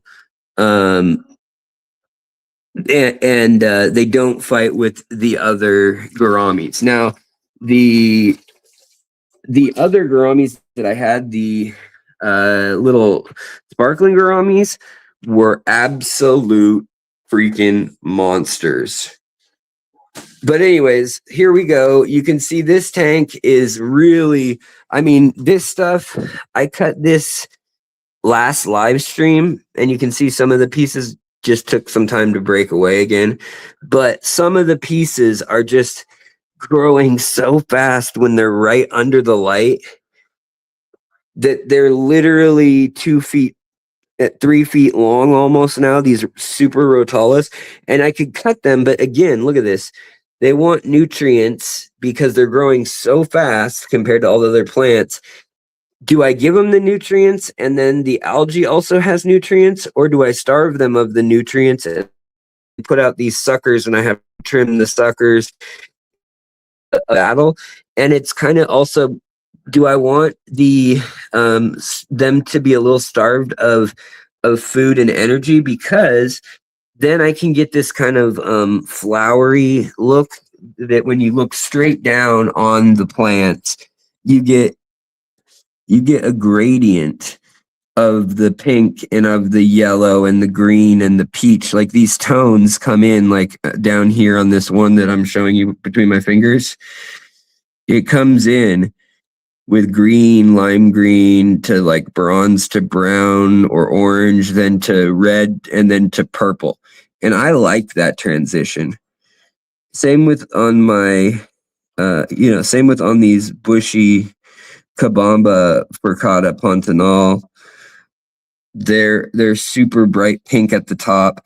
And then I've also got like my super red Ludwigia and Rotala in here, but you can see the super red Rotala mini. This is Rotala nongensis.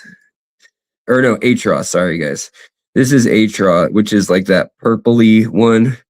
But the one here that is kind of crazy, look, it's got like fuchsia with lime green right there together.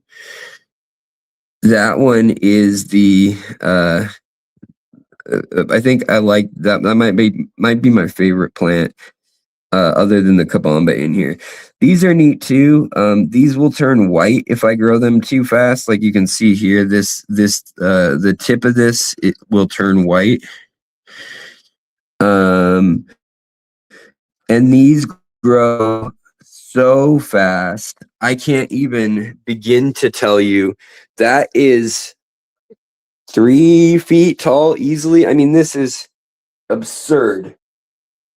And I cut that. So this has grown in a week over 1.5 feet above the water line. I cut it to the water line. And again, I cut and let to see what would happen. And again, it was line, and here we are.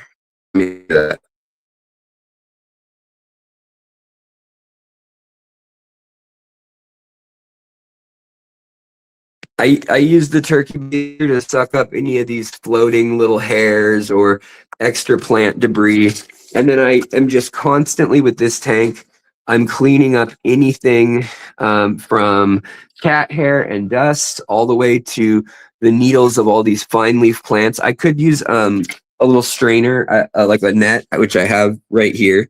But I actually enjoy using the turkey baster and kind of combing through the substrate like this, kicking it up with the air a little bit, and then you see the fish poo-poo and kind of suck up anything that you don't need. And again, like I said, this substrate is so incredibly high in nutrients because of the way ADA makes it and saturates it, that I mean, it's too hot as is. I don't want fish poop making it stronger. Whereas in my normal way of fish keeping in aquariums, I actually would be super happy that the fish were pooping and that the little spheres, everything was falling in between them, and that we were starting to get a layer of the superfine mulm. Well, instead of getting a layer of that superfine mulm with this system, you start getting these cyanobacteria, and they tell you right away, oh, just use a credit card to get rid of it. Well, this isn't harmful. This cyanobacteria is actually related to spirulina. Now, there are harmful kinds, and you don't know until you know, but the only reason I know this isn't harmful is because some of it was showing like this, like where you can see here, like see how it's showing down here in the corner. Let me get it. I'll show it off in the corner. It was showing off, and I was like, man, I hope the fish don't get any of that or whatever. I hope it's not a toxic cyanobacteria. And so then I was churning it up like this and managed to get, where is it? A good old chunk of it like that. And some of the substrate around it and all of this. And so you can see it floating by right here. And I sucked it up. But if I don't do that, watch what happens. Let's see if I can give a little piece to these gouramis. Freaking love it. Like to them, it is like spirulina. So let's see. Does he want it? Yeah. See, he ate it right away. So they actually have gone out of their way to go dig for the cyanobacteria, but they don't want whatever this fuzzy bacteria or fuzzy algae is on the rock. This hair algae or whatever. It's not like blackbeard algae. It's the very soft shag carpet algae, which I should know the name of by now, but I haven't memorized it. I can never recall it when I need to. I'm a bad aquarist. Also, on the third attempt at a carpet, found that we were too hot on the carpet, the first few rounds. And so again, you see the algae forming. This is Braziliensis, however it's Lepsisa. Is that the genus name? Latipsisa, Latipus. I don't know how to say it, but it's doing well now. Also, we've got the Guyana here. We've got Stellodon Dawson is another kind of fine leaf plant that I only had a few sprigs of that now there's enough of that I've split it up a few times. Some of my hybrid Ludwigias are in here just for fun. They're all going to get pulled out again when I have to do any sort of photo shoot for the guys at Aqua Design Amano in Japan. If they want to see my quote unquote weird flame tank with the fire in the center, they're definitely gonna have to give me a minute to trim all this too. I'm not seeing anybody's comments anymore, and let's see here. Can I get them to refresh? I don't think I can. I don't know. Let's see here. Hello? Howdy. Assyrian. Okay. I see one. All right. Okay. So I still got you with me, I guess.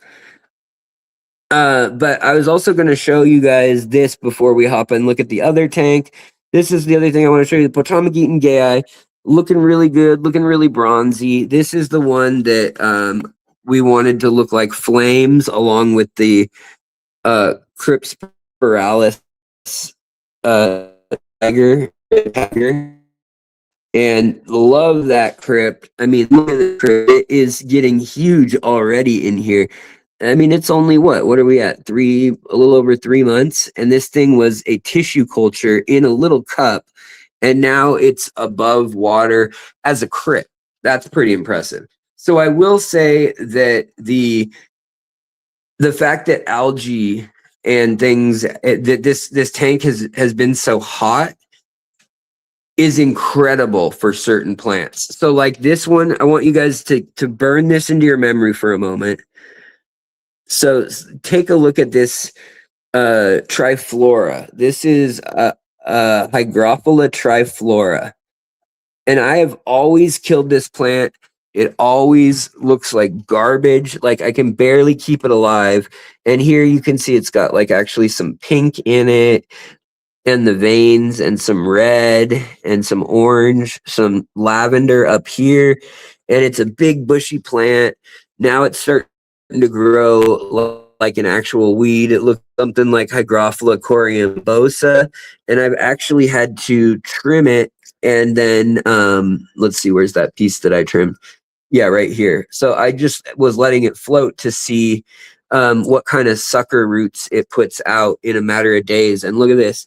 In a matter of days, let me pull this other piece up. But in a matter of days, it already had these bottom roots it was already having, but now it's starting to put out these. So it really wants nutrients, and it was getting all of that from the soil. I mean, look at that pink and orange color up top. So it was getting all that from the substrate. So plants that are heavy substrate feeders are just kill it in this tank with the ADA system. I will say that.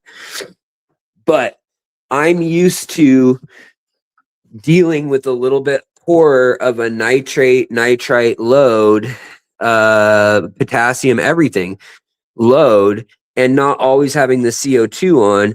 And so remember this plant just for a moment. We're going to come over here into the living room back where we've got the lake inlay. I mean, very loosely, this is a lake inlay tank. But when we look at the Hygrophila in here, it is pathetic. If I can find even a piece for you. I mean, it looks, you're going to be like, what the hell? That's the same plant? That's one that's very malnourished. that little thing that looks like a sprig of rosemary. Yeah, that's pathetic. And then where there's got to be another one. I had another one around here somewhere that we replanted just for giggles, just to keep it alive as an example to show. Oh yeah, right here. That's the best I can grow with this more organic system. So now again, you're seeing that certain plants are kind of prone to algae anyways. Like you can see that this new plant that I have in the other tank also kind of gathering some algae. But the kabamba, not really any algae. Even the Stellatin Dawson, much skinnier and smaller here, but no algae. The Crypspiralis here are the other ones that I planted from that tissue culture. Not too bad, not too much algae. My purple aflame, not too much algae. All the Ludwigias back up in here, they're just kind of doing their thing. Some of these are so freaking tangled. This is Bacopa lemon Bacopa, as they call it. But yeah, so the fish in here, you know, we got inlay danios, we've got Malawa shrimp, and the Malawa shrimp, we're trying to get their numbers back up.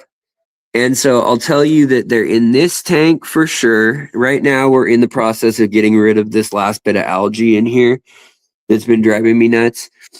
And what I need to do is truly get the filter going better or do more water changes. At this point, there's too much organic debris for even a planted aquarium that is like, it's basically not getting any water turnover. You can see the Kythit Danios back in there. They're kind of hiding. But they're also eating the baby shrimp. So there's a baby shrimp that's trying to get away. There's a lot of snails in here. Also, I can say that my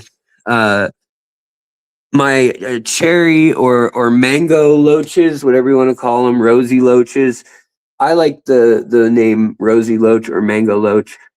But the mango loaches absolutely look electric in here. They've been spawning. I haven't seen there. Here's a female that's in spawning condition. But I haven't seen any of their fry. So something's eating their fry pretty much immediately. I'm fairly certain. And then we've also got the Tin Winnie Danios that are pushing 4 or 5 years now, this group, and probably won't live a whole lot longer. High Fit Danios as well. And these Harlequin Rasboras also getting pretty old. So everybody had a group of about 8 or 9 at one point, except for the Tin Winnies. I had a group of 15, but I took 6 and split them into a different group. Now over here, I don't have any excuse other than Alex is a lazy bastard. And you can see all the little aphids and all the little, if I squirt my turkey baster here, which do as I say, not as I do, because if this tank had algae and the other tank had algae, now they all have algae. Well, all my tanks all have the same algae, so don't worry about it for me. But for you, switch up your turkey baster, your net, your tweezers, your scissors, or sterilize them in between if you have algae that you don't want or cyanobacteria that you don't want from tank to tank. So right now, this tank is set up to grow out all this long pontonal grass. And I'm experimenting to see if I can get the, and watch this as I do this, it's kind of fun. So as I part the grass, a lot of times what we'll see, if I do this another way, like let me part it again, you'll see that there are shrimp, there are snails, there are little baby shrimp, there's little scuds, Daphnia, there's little teeny tiny little fry. And some of them are tetra fry, and some of them are live bear or endler fry, as you can see, that are kind of, most of them are hanging out up here. Most of the endler and tetra or endler fry and stuff, they're all up in here. I mean, all throughout this tangle, right? But down below, we've got like over 20 now reed tetras, and they're just kind of in this mix, and they're scared a little bit right now. Oh, whoa, look, guys. Sumi is decided to jump on my back and hop up onto the aquarium, which is not where you're supposed to be, baby girl. You know what I found out, guys? She's not crazy. I mean, she might be crazy, but she's not crazy due to her interest in the water in the aquariums. I mean, one, she wants to go mess up my wife's flowers right there. That's what she really wants.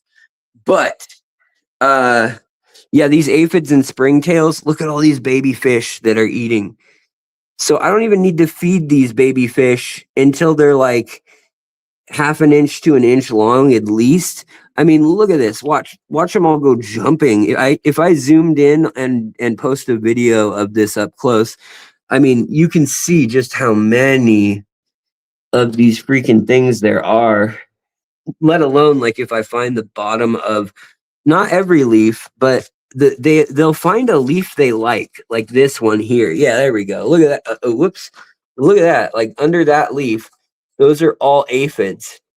And on the back, it's all springtails, little white springtails.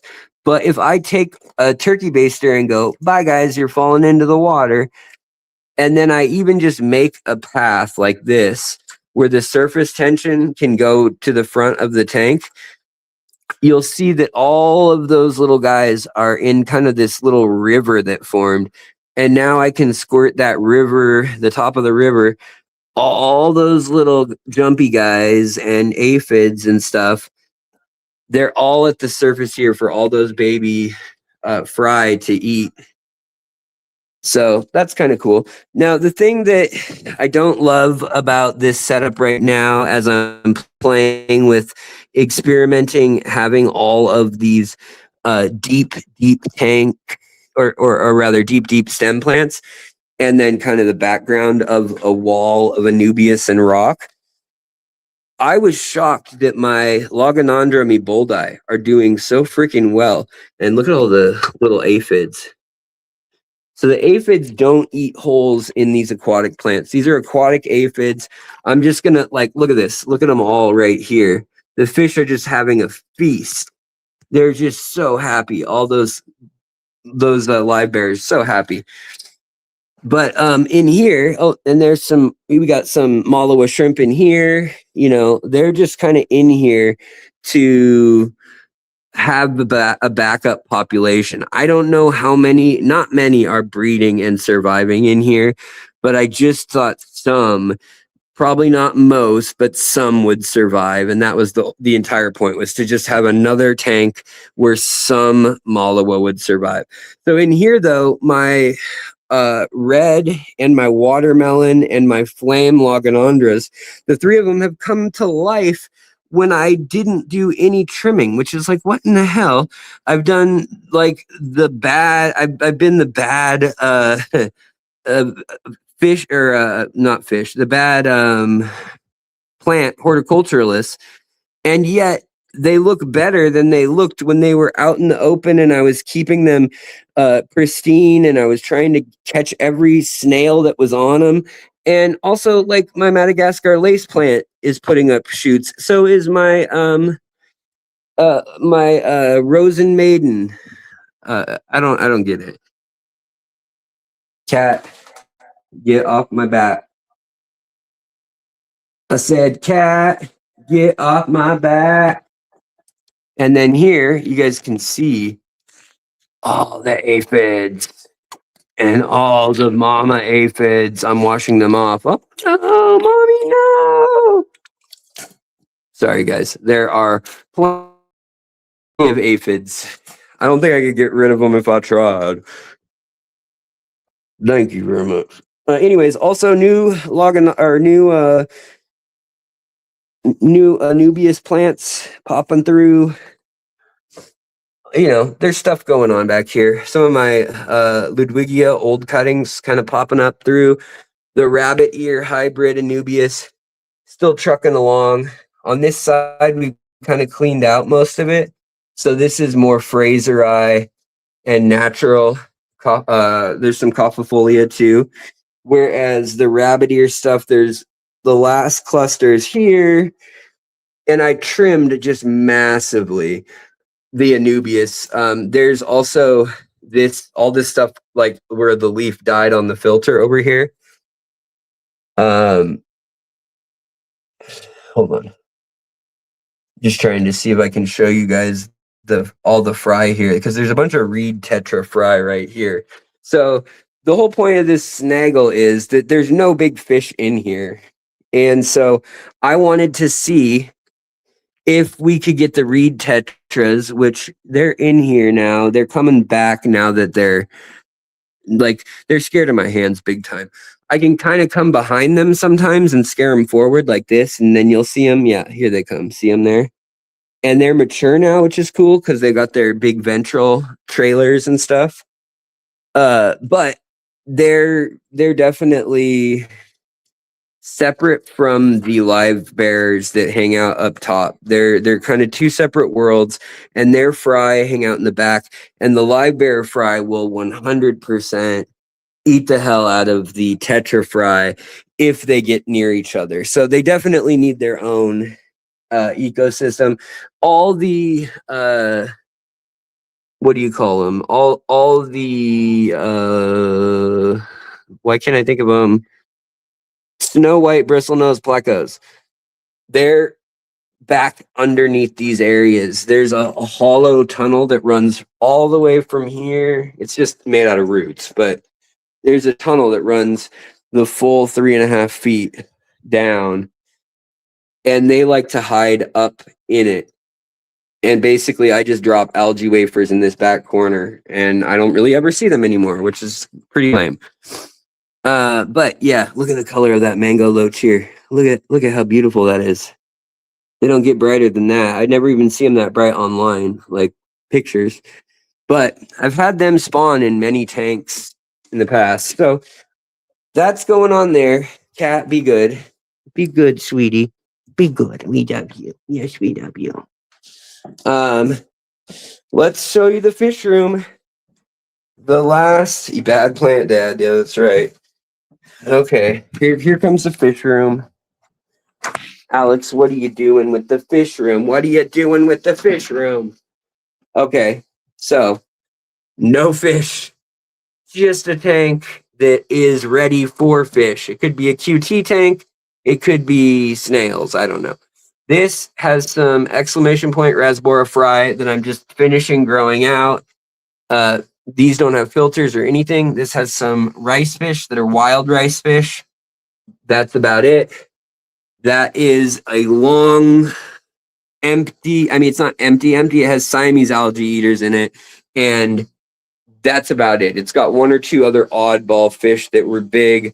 And it has had no filter for like a year. And I don't even ever show it because there's nothing to see. It's just a mucky, planty kind of tank with, there's one Geo, Tapaho Geo in here that fought everyone he was with. There's some bloodfin tetras, and then mostly there's 3 Siamese algae eaters. And so I throw food with algae in it, like this stuff, like the Claudophora in there. So this is one of the Malawa backup tanks, and ta-da, we have at least 3 pregnant females right here. This is the red coal tank. And we have scuds in here. So that's a problem. I don't want the scuds in here. They will severely damage the population of my shrimp.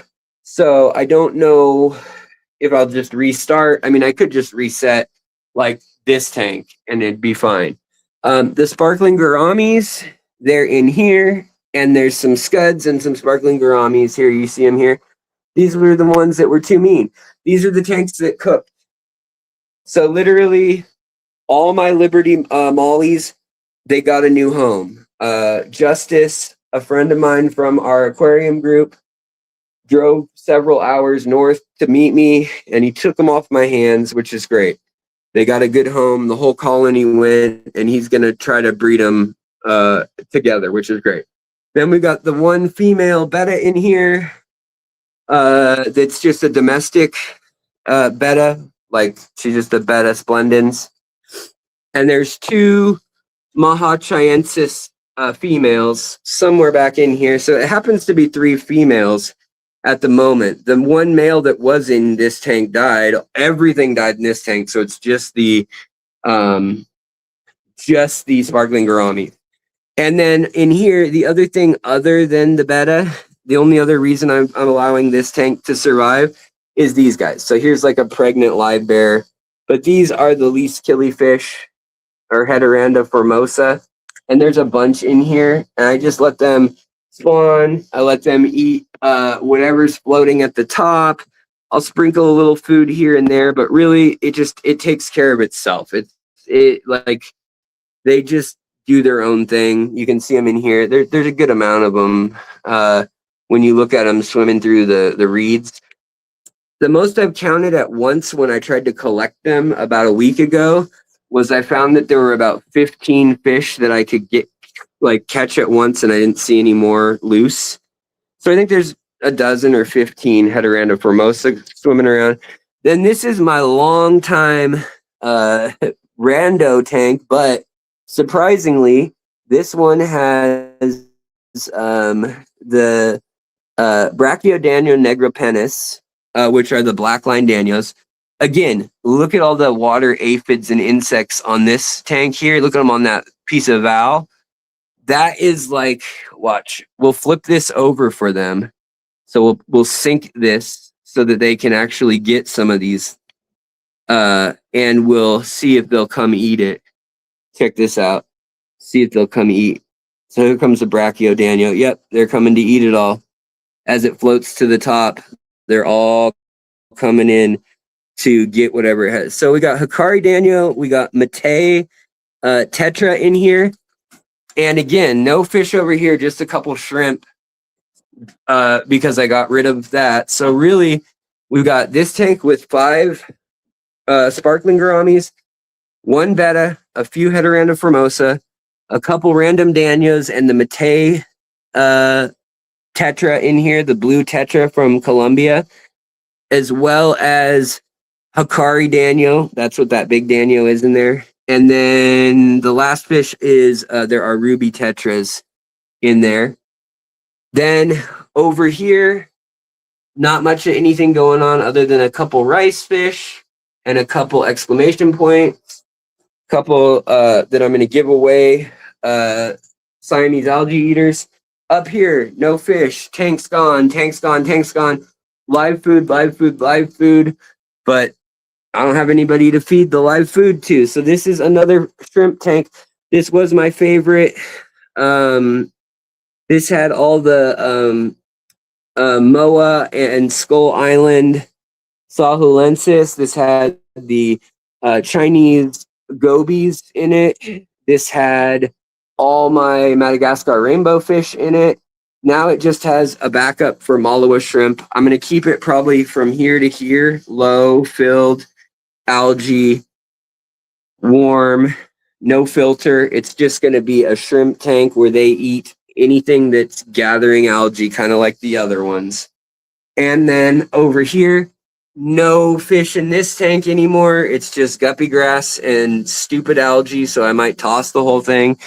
Over here, we've got metallic live bears, 1 peacock gudgeon. Don't ask me why. I don't even know where he came from. And just the black chin metallic live bears are the other fish in here from Cuba. And there's probably, I don't know, 9 of them in here that are young. They're very little. So we're hoping they grow out to be big, strong, happy Cuba live bears. But I don't know. I don't know what they're going to do. There's very hard water in that tank. Lots of snails. I need a pea puffer just to eat all these snails. Like, look at all these snails. I don't even have fish in this tank, and there's just snails. So then the last tank in the whole house the whole stinking tank, the last tank in the house, sadly.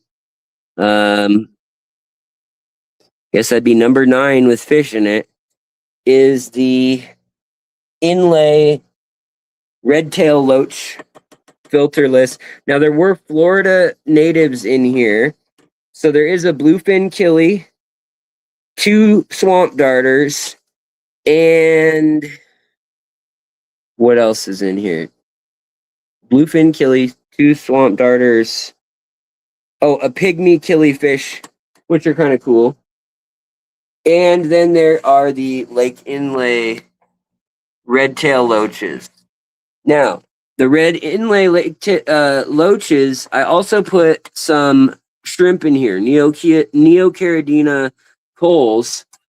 And this tank is not heated, so, and it's full of algae, which these lake inlay loaches like algae. I've seen them digging right over here now that there's no other species with them other than the okay, there are 2 darters and 2 killifish with them, but they really don't bother each other because the inlay loaches, the 5 of them that are left, the red tail inlay loaches, stay so low to the aquarium floor.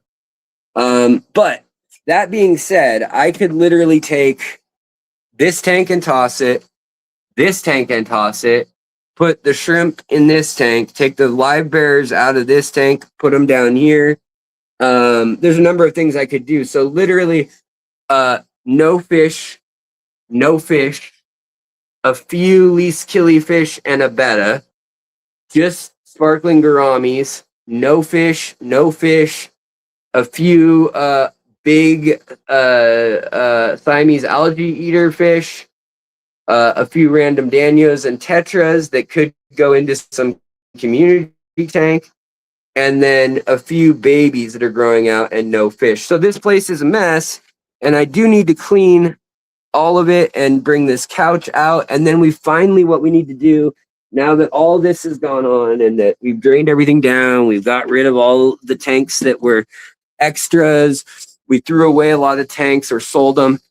But you can see where when that whole ceiling caved in and it rained so hard, you can see all the damage. Even though this has been sealed again with the mold and mildew killing CLR, we've sealed it all several times and then sprayed it also again. All of this drywall needs to come down.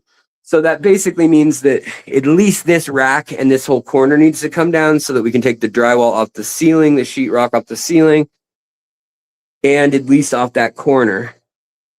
That being said, now we only have so many tanks running that we could put all the tanks into this singular rack and then have 2 out there and the 1 in here. But this is the last tank that I do care about, which is the 60-gallon that we never set up when I bought that right before. What are you doing, you bum? Get out of here. Get out of here, you bum. That was the last tank that I bought thinking that I would do something grandiose with it before my health took a nosedive so many years ago. No, a year and a half ago. So anyways, this tank, maybe 3 more months of flame tank style will go on. I'll probably make sure I get a nice carpet and get rid of all the algae. Maybe I'll pick a different stone and swap out 1, 2, 3, 4, 5, 6, 7, 8 pieces ish, or find one longer piece. However it works, I might do that. I won't trip on the wood. This all can be trimmed up nice and tidy. But it's not worth doing with stem plants that grow this fast. I mean, literally, like, we were talking about, every day we're getting 2 or 3 inches of growth on anything that's under the center bar in just 6 hours of full on light, and then an hour at the beginning and an hour at the end. of 80% light. So I will say the light, the ADA light, is strong enough per se, but I wish I had my old tank set up so that I could try this light on a tank that I understand the ecology of already, if that makes sense. Whereas I don't get this, like, this tank is new because I followed the directions of the ADA Amano, philosophy of layering in all these different nutrients and things. And I've never even had this brown algae on a tank under 5 years old, like, ever. So that tells me that there's some nutrient or something in this setup that's very different than the other ones I've had. Also, the fact that the cyanobacteria is not harmful and that the fish want to eat it so bad is a different kind of cyanobacteria. Usually my fish don't give a damn about the cyanobacteria that's underneath the sand or that's in the front. They don't dig for it. But I've had tetras, I've had the sparkling gouramis, the honey gouramis, and these guys, and what else was in here? Oh, some guppies that were in here just for fun, just to watch what they do. They were in here also eating all of this cyanobacteria. So I think it's something similar to like a spirulina that they really want. But yeah, and then the next thing I'm going to install, the last piece of hardware I'm going to install in this is an inline aerator, which it's not just an aerator. It will be an aerator for oxygen, but it's also a CO2 diffuser right here. Thanks to Randy Medina, who sent me this. And I don't even know, like, it doesn't have an official brand. It's like a Chinese cheap off-brand name. But you can see, you can look right through the whole thing. And then it's got a cylinder around it with an air stone that's hollow. And then you can pump in CO2. Some of them you can even pump in like several gases, like pure oxygen, if that's what you want to do, if you really want to super saturate things. But then it just, your inflow, your outflow, you just hook it up inline there and then run your CO2 into the side of it. And then that all happens after it's exiting the filter. Now, granted, this filter, it looks sleek. And I want you to hear this. That's the sound of nothing. Nothing. But, boy, at what price? This doesn't prime itself. This thing is like $500 to $700, depending on where, when you buy it, and the taxes. And when I take it apart for the first time, we're only going to be 4 months in, and we're going to look at what it looks like, because my flow on this freaking filter has already slowed to this. And it was like spraying at first. So while it is still coming out, it's coming out as like a hang off the back pen filter should. You know, it's like 50 gallons an hour or something. It's not anywhere near the 400 it should be. So there's that. Now let me hop back to my computer. Does the cyanobacteria smell bad? No, it smells like earth. It smells like earthy, vegetative broccoli kind of stuff. Not even as bad as like cooked broccoli, like a fresh broccoli. Sorry, I'm just washing my hands before we go back to the computer. Also, so I don't scratch my leg or something and end up getting some crazy infection. All right, so let me mute this, hop back on. Mute.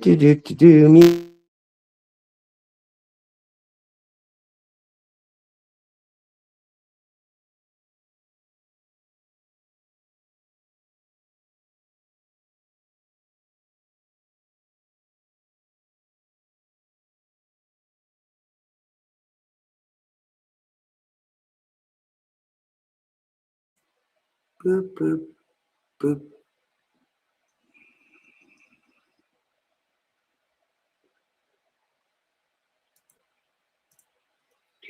Okay. Can you guys hear me? Can you hear me? I'm a real wild child. I'm a real wild child. I'm a wild one. Ooh, baby, I'm a wild one. Springs are loose. I'm gonna hit them moves by moves. I'm a real wild one. I'm a real wild child. All right. Tommy, can you hear me? Tommy, can you hear me? Can you hear me? Oh, my voice is so shot.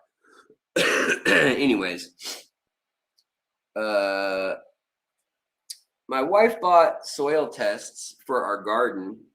Apparently, our water or our garden is pretty alkaline. Surprised me. It does.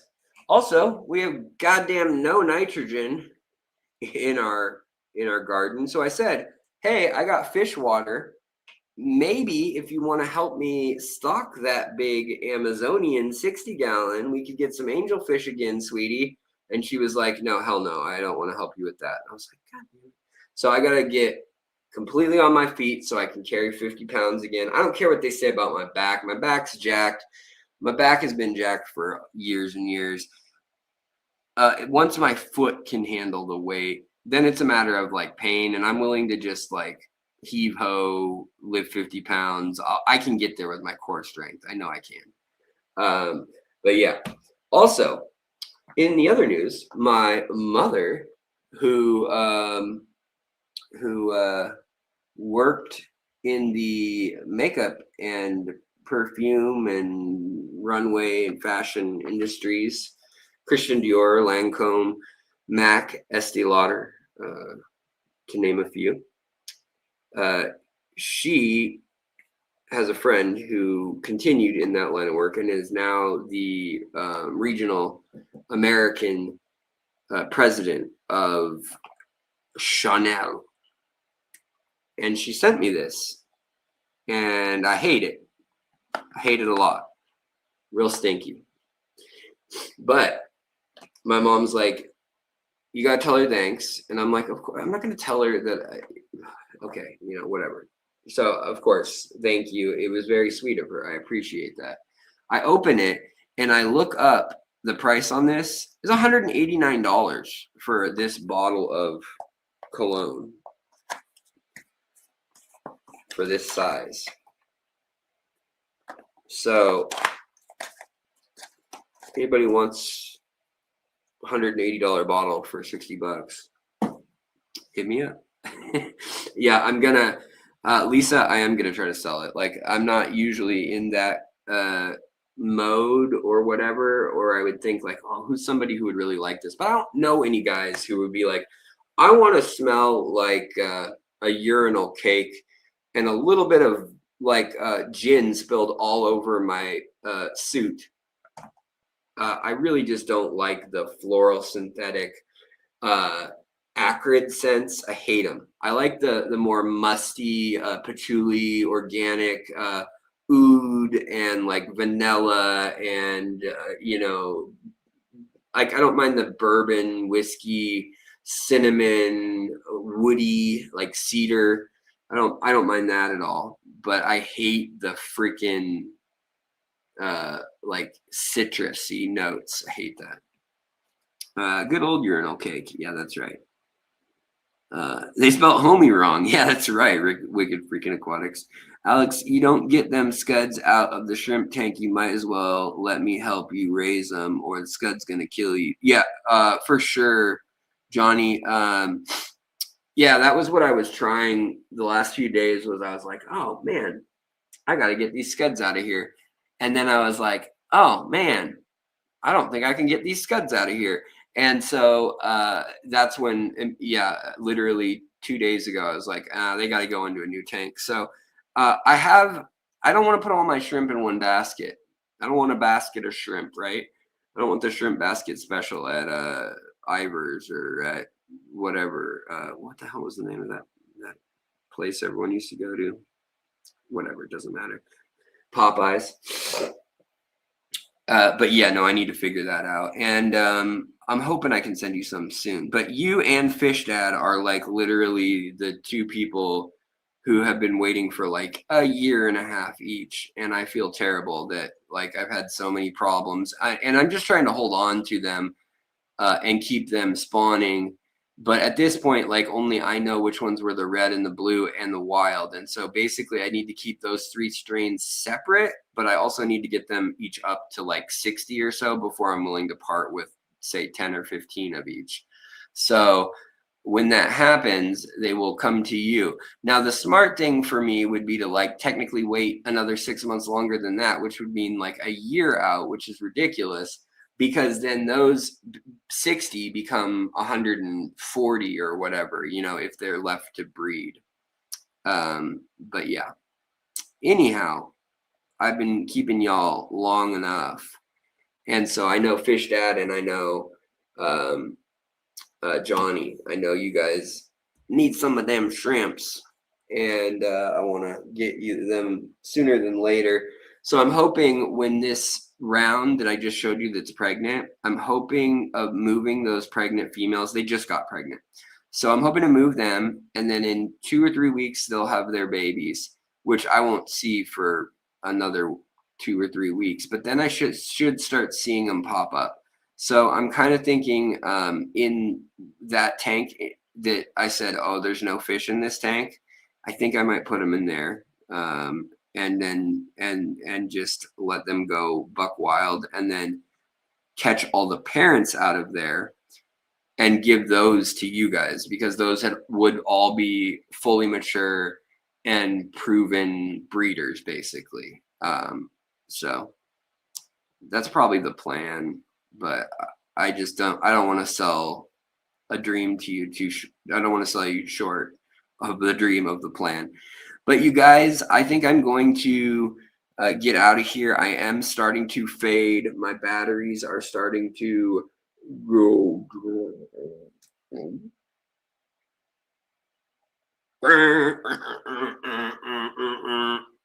Well, that's a flattering look. Got to get all 30 of my chins in there. My chins and chins. It's good if I look like I'm drooling from my lip too. It's that kind of glazed donut leftover drool look, like Homer Simpson. Like the jowls too. I probably need a new facial hair look, because I think it's not looking like I don't grow them out long enough to look like, you know, chops or anything. And they're now they're getting fat and they're just kind of getting love handily. And it's like, I don't want a Fu Manchu. I don't want I don't know what this is. It's a pear.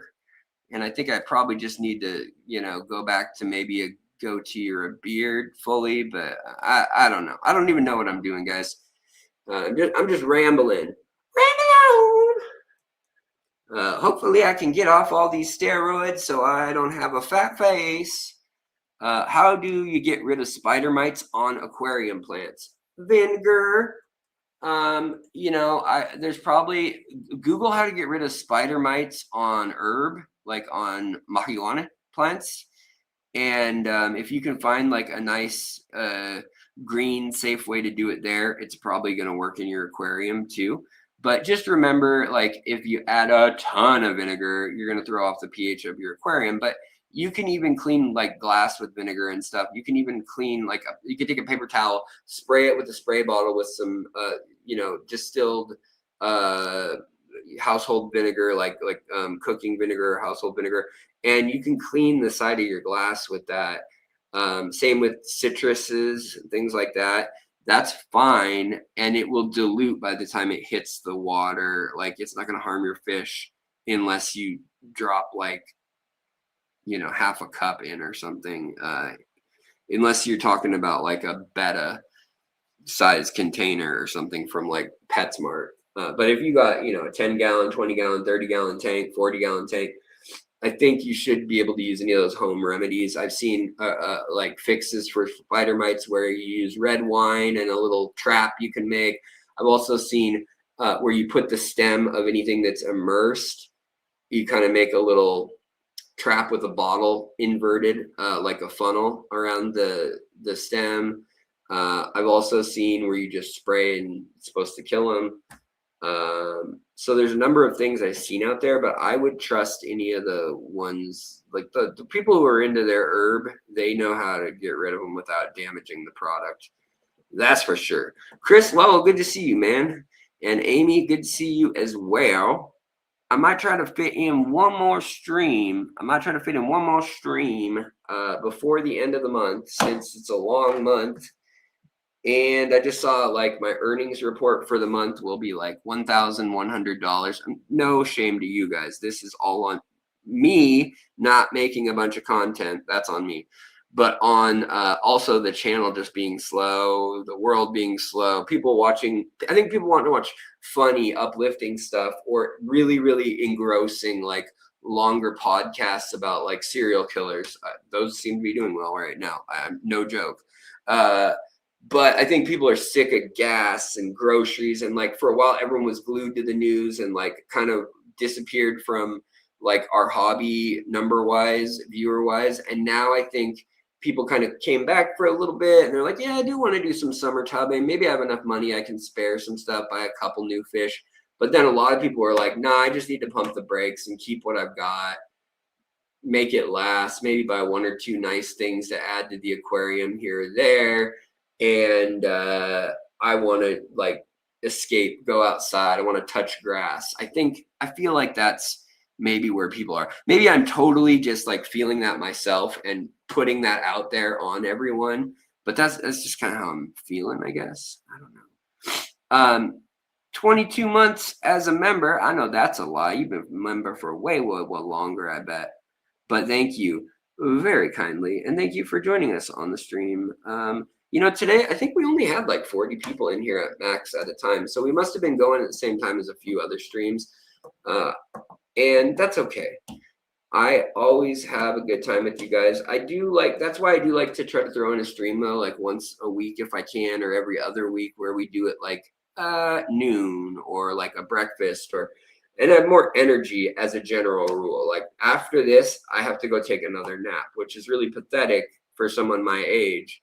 But it is how I have to be for the moment. Holy smokes. Have a fun weekend getting off work now. Oh, you're off work. Yay, round of applause. Thank you so much. You have already given so much more than is necessary. All you have that are still here listening to me, going on and not quitting. When I should have hung up and shut up long ago.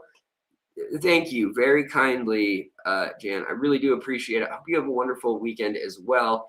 And I may see y'all on tomorrow or the next day. If I go to Chang's tomorrow and I have time to film and it's not crowded with people, I'll film there. If not, I'll try to get some B-roll and bring back like my favorite rice fish that he has right now, or whatever he has an abundance of that looks like a good price, looks healthy, looks like something I'd buy and add to my collection.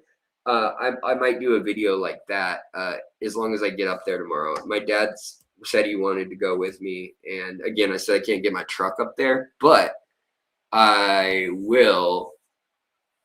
One, I'll either get my truck fixed sooner or later. That's got to happen this summer at some point, but between now and sometime summer, just so I can trust it up and over the mountains and stuff. I want to go out fly fishing and stuff when I can walk again fully. So yeah, but right now, no big deal. On and on, the beat don't stop till the break of dawn. You go on and on and on and on. Yeah, that's true. And the beat goes on, and the beat goes on. Let the sun in. I don't know how that song actually goes. And the beat goes on like a something song. Anyways, I'm gonna get out of here.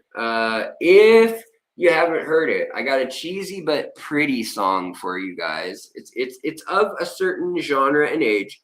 If you're like old Gen X or older, you'll probably be like, this is cheesy. If you're Gen Z or younger, you'll probably be like, this is really cheesy. But if you're maybe Gen X to like millennial, old Gen Z, the song Southern Sun by Paul Oakenfold, the remix of Southern Sun by Paul Oakenfold. Really pretty song. It's techno, it's trance, it's like a very like symphonic rising string orchestra, but it's a fitting song for the way, like right now it was 80 degrees the other day and now it's 55 again, and it's like misty and raining in Seattle, and it's like I thought we were gonna have summer, and like it's just so dark, yet the sun doesn't set until 9 or whatever right now. But the song's called Setting Sun by Paul Oakenfold. I can't play it. I wish I could. But there's one for you that's a random that popped into my head. I promise nothing. May be terrible. May not even be good to the people that I said, oh, you'll like it. I might be lying. All right, guys. That and the other song, My Lucretia. Wait, is that the name of the song? Lucretia, My Reflection by the Colts. No, Sisters of Mercy. That's who it is. Sisters of Mercy, Lucretia, My Reflection. Now, there's a good song Gen Xers and above will like too. All right, guys, I'm gonna get out of here. I'll type them in the chat real quick. So we got Lucretia, which is like the name of the Greek, mythical Lucretia, My Reflection. Sisters of Mercy, who are like kind of one of the first goth groups. And I mean, you could argue that like the Bauhaus and Love Will Tear Us Apart vibe and Atmosphere by Joy Division was earlier, but okay. Yeah. And then the other one was Paul Oakenfold, Southern Sun or Setting Sun. I don't know. It's either Southern Sun or Setting Sun. All right, pop those in your ear brains, in your earsticles. Thank you so much for everybody who came, who asked questions, who shared what their first fish was. I know that wasn't really an activity that lasted very long because everybody said it and then it was over in like 30 seconds. But who is your favorite player on the Mariners? Still Fish Dad's son talking.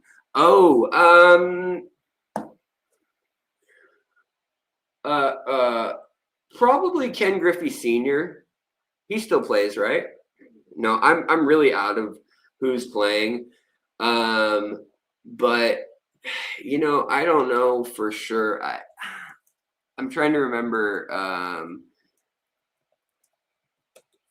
who's even like for sure on our team this year. If anybody left that out of the main guys that that were kind of on the Mariners this last year that did so well, because I did not expect them to do well whatsoever. I mean, not at all.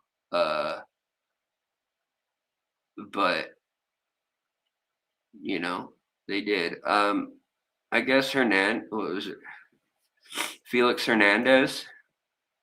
I don't know any of them by like if they're good people or anything. I apologize. Baseball's not my thing. I can only have so many fixations, and baseball's not one of them at the moment. Football comes and goes. Sometimes I liked football, but yeah. Anyways, Claire, good to see you. Rabbit Moon. There's another electronic artist called Rabbit in the Moon. Anyways, Fish Sun. Yes, Fish Sun is my favorite player on the Mariners. Alexander Fishin. All right, guys. Yes. Awesome note, Randall Ben. Thank you. I'm going to shut up for real now. Thank you, everyone, for coming, for chatting, for super chatting, for minor chatting, for major chatting, for lurk chatting, for chatting, Kathy, all of y'all. I always appreciate you. It's always good to have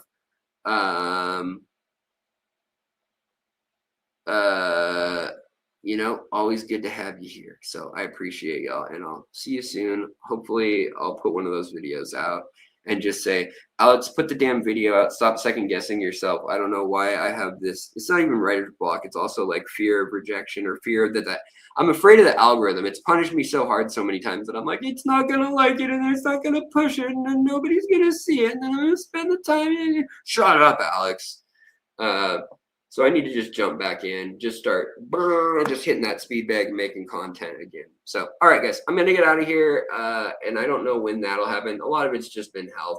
Hard to get into that beast mode when your health just sucks. So, but I love y'all. I really do. I really, really, really, really do. Forever, ever, forever, ever. Later. I'm sorry, Randy Jackson.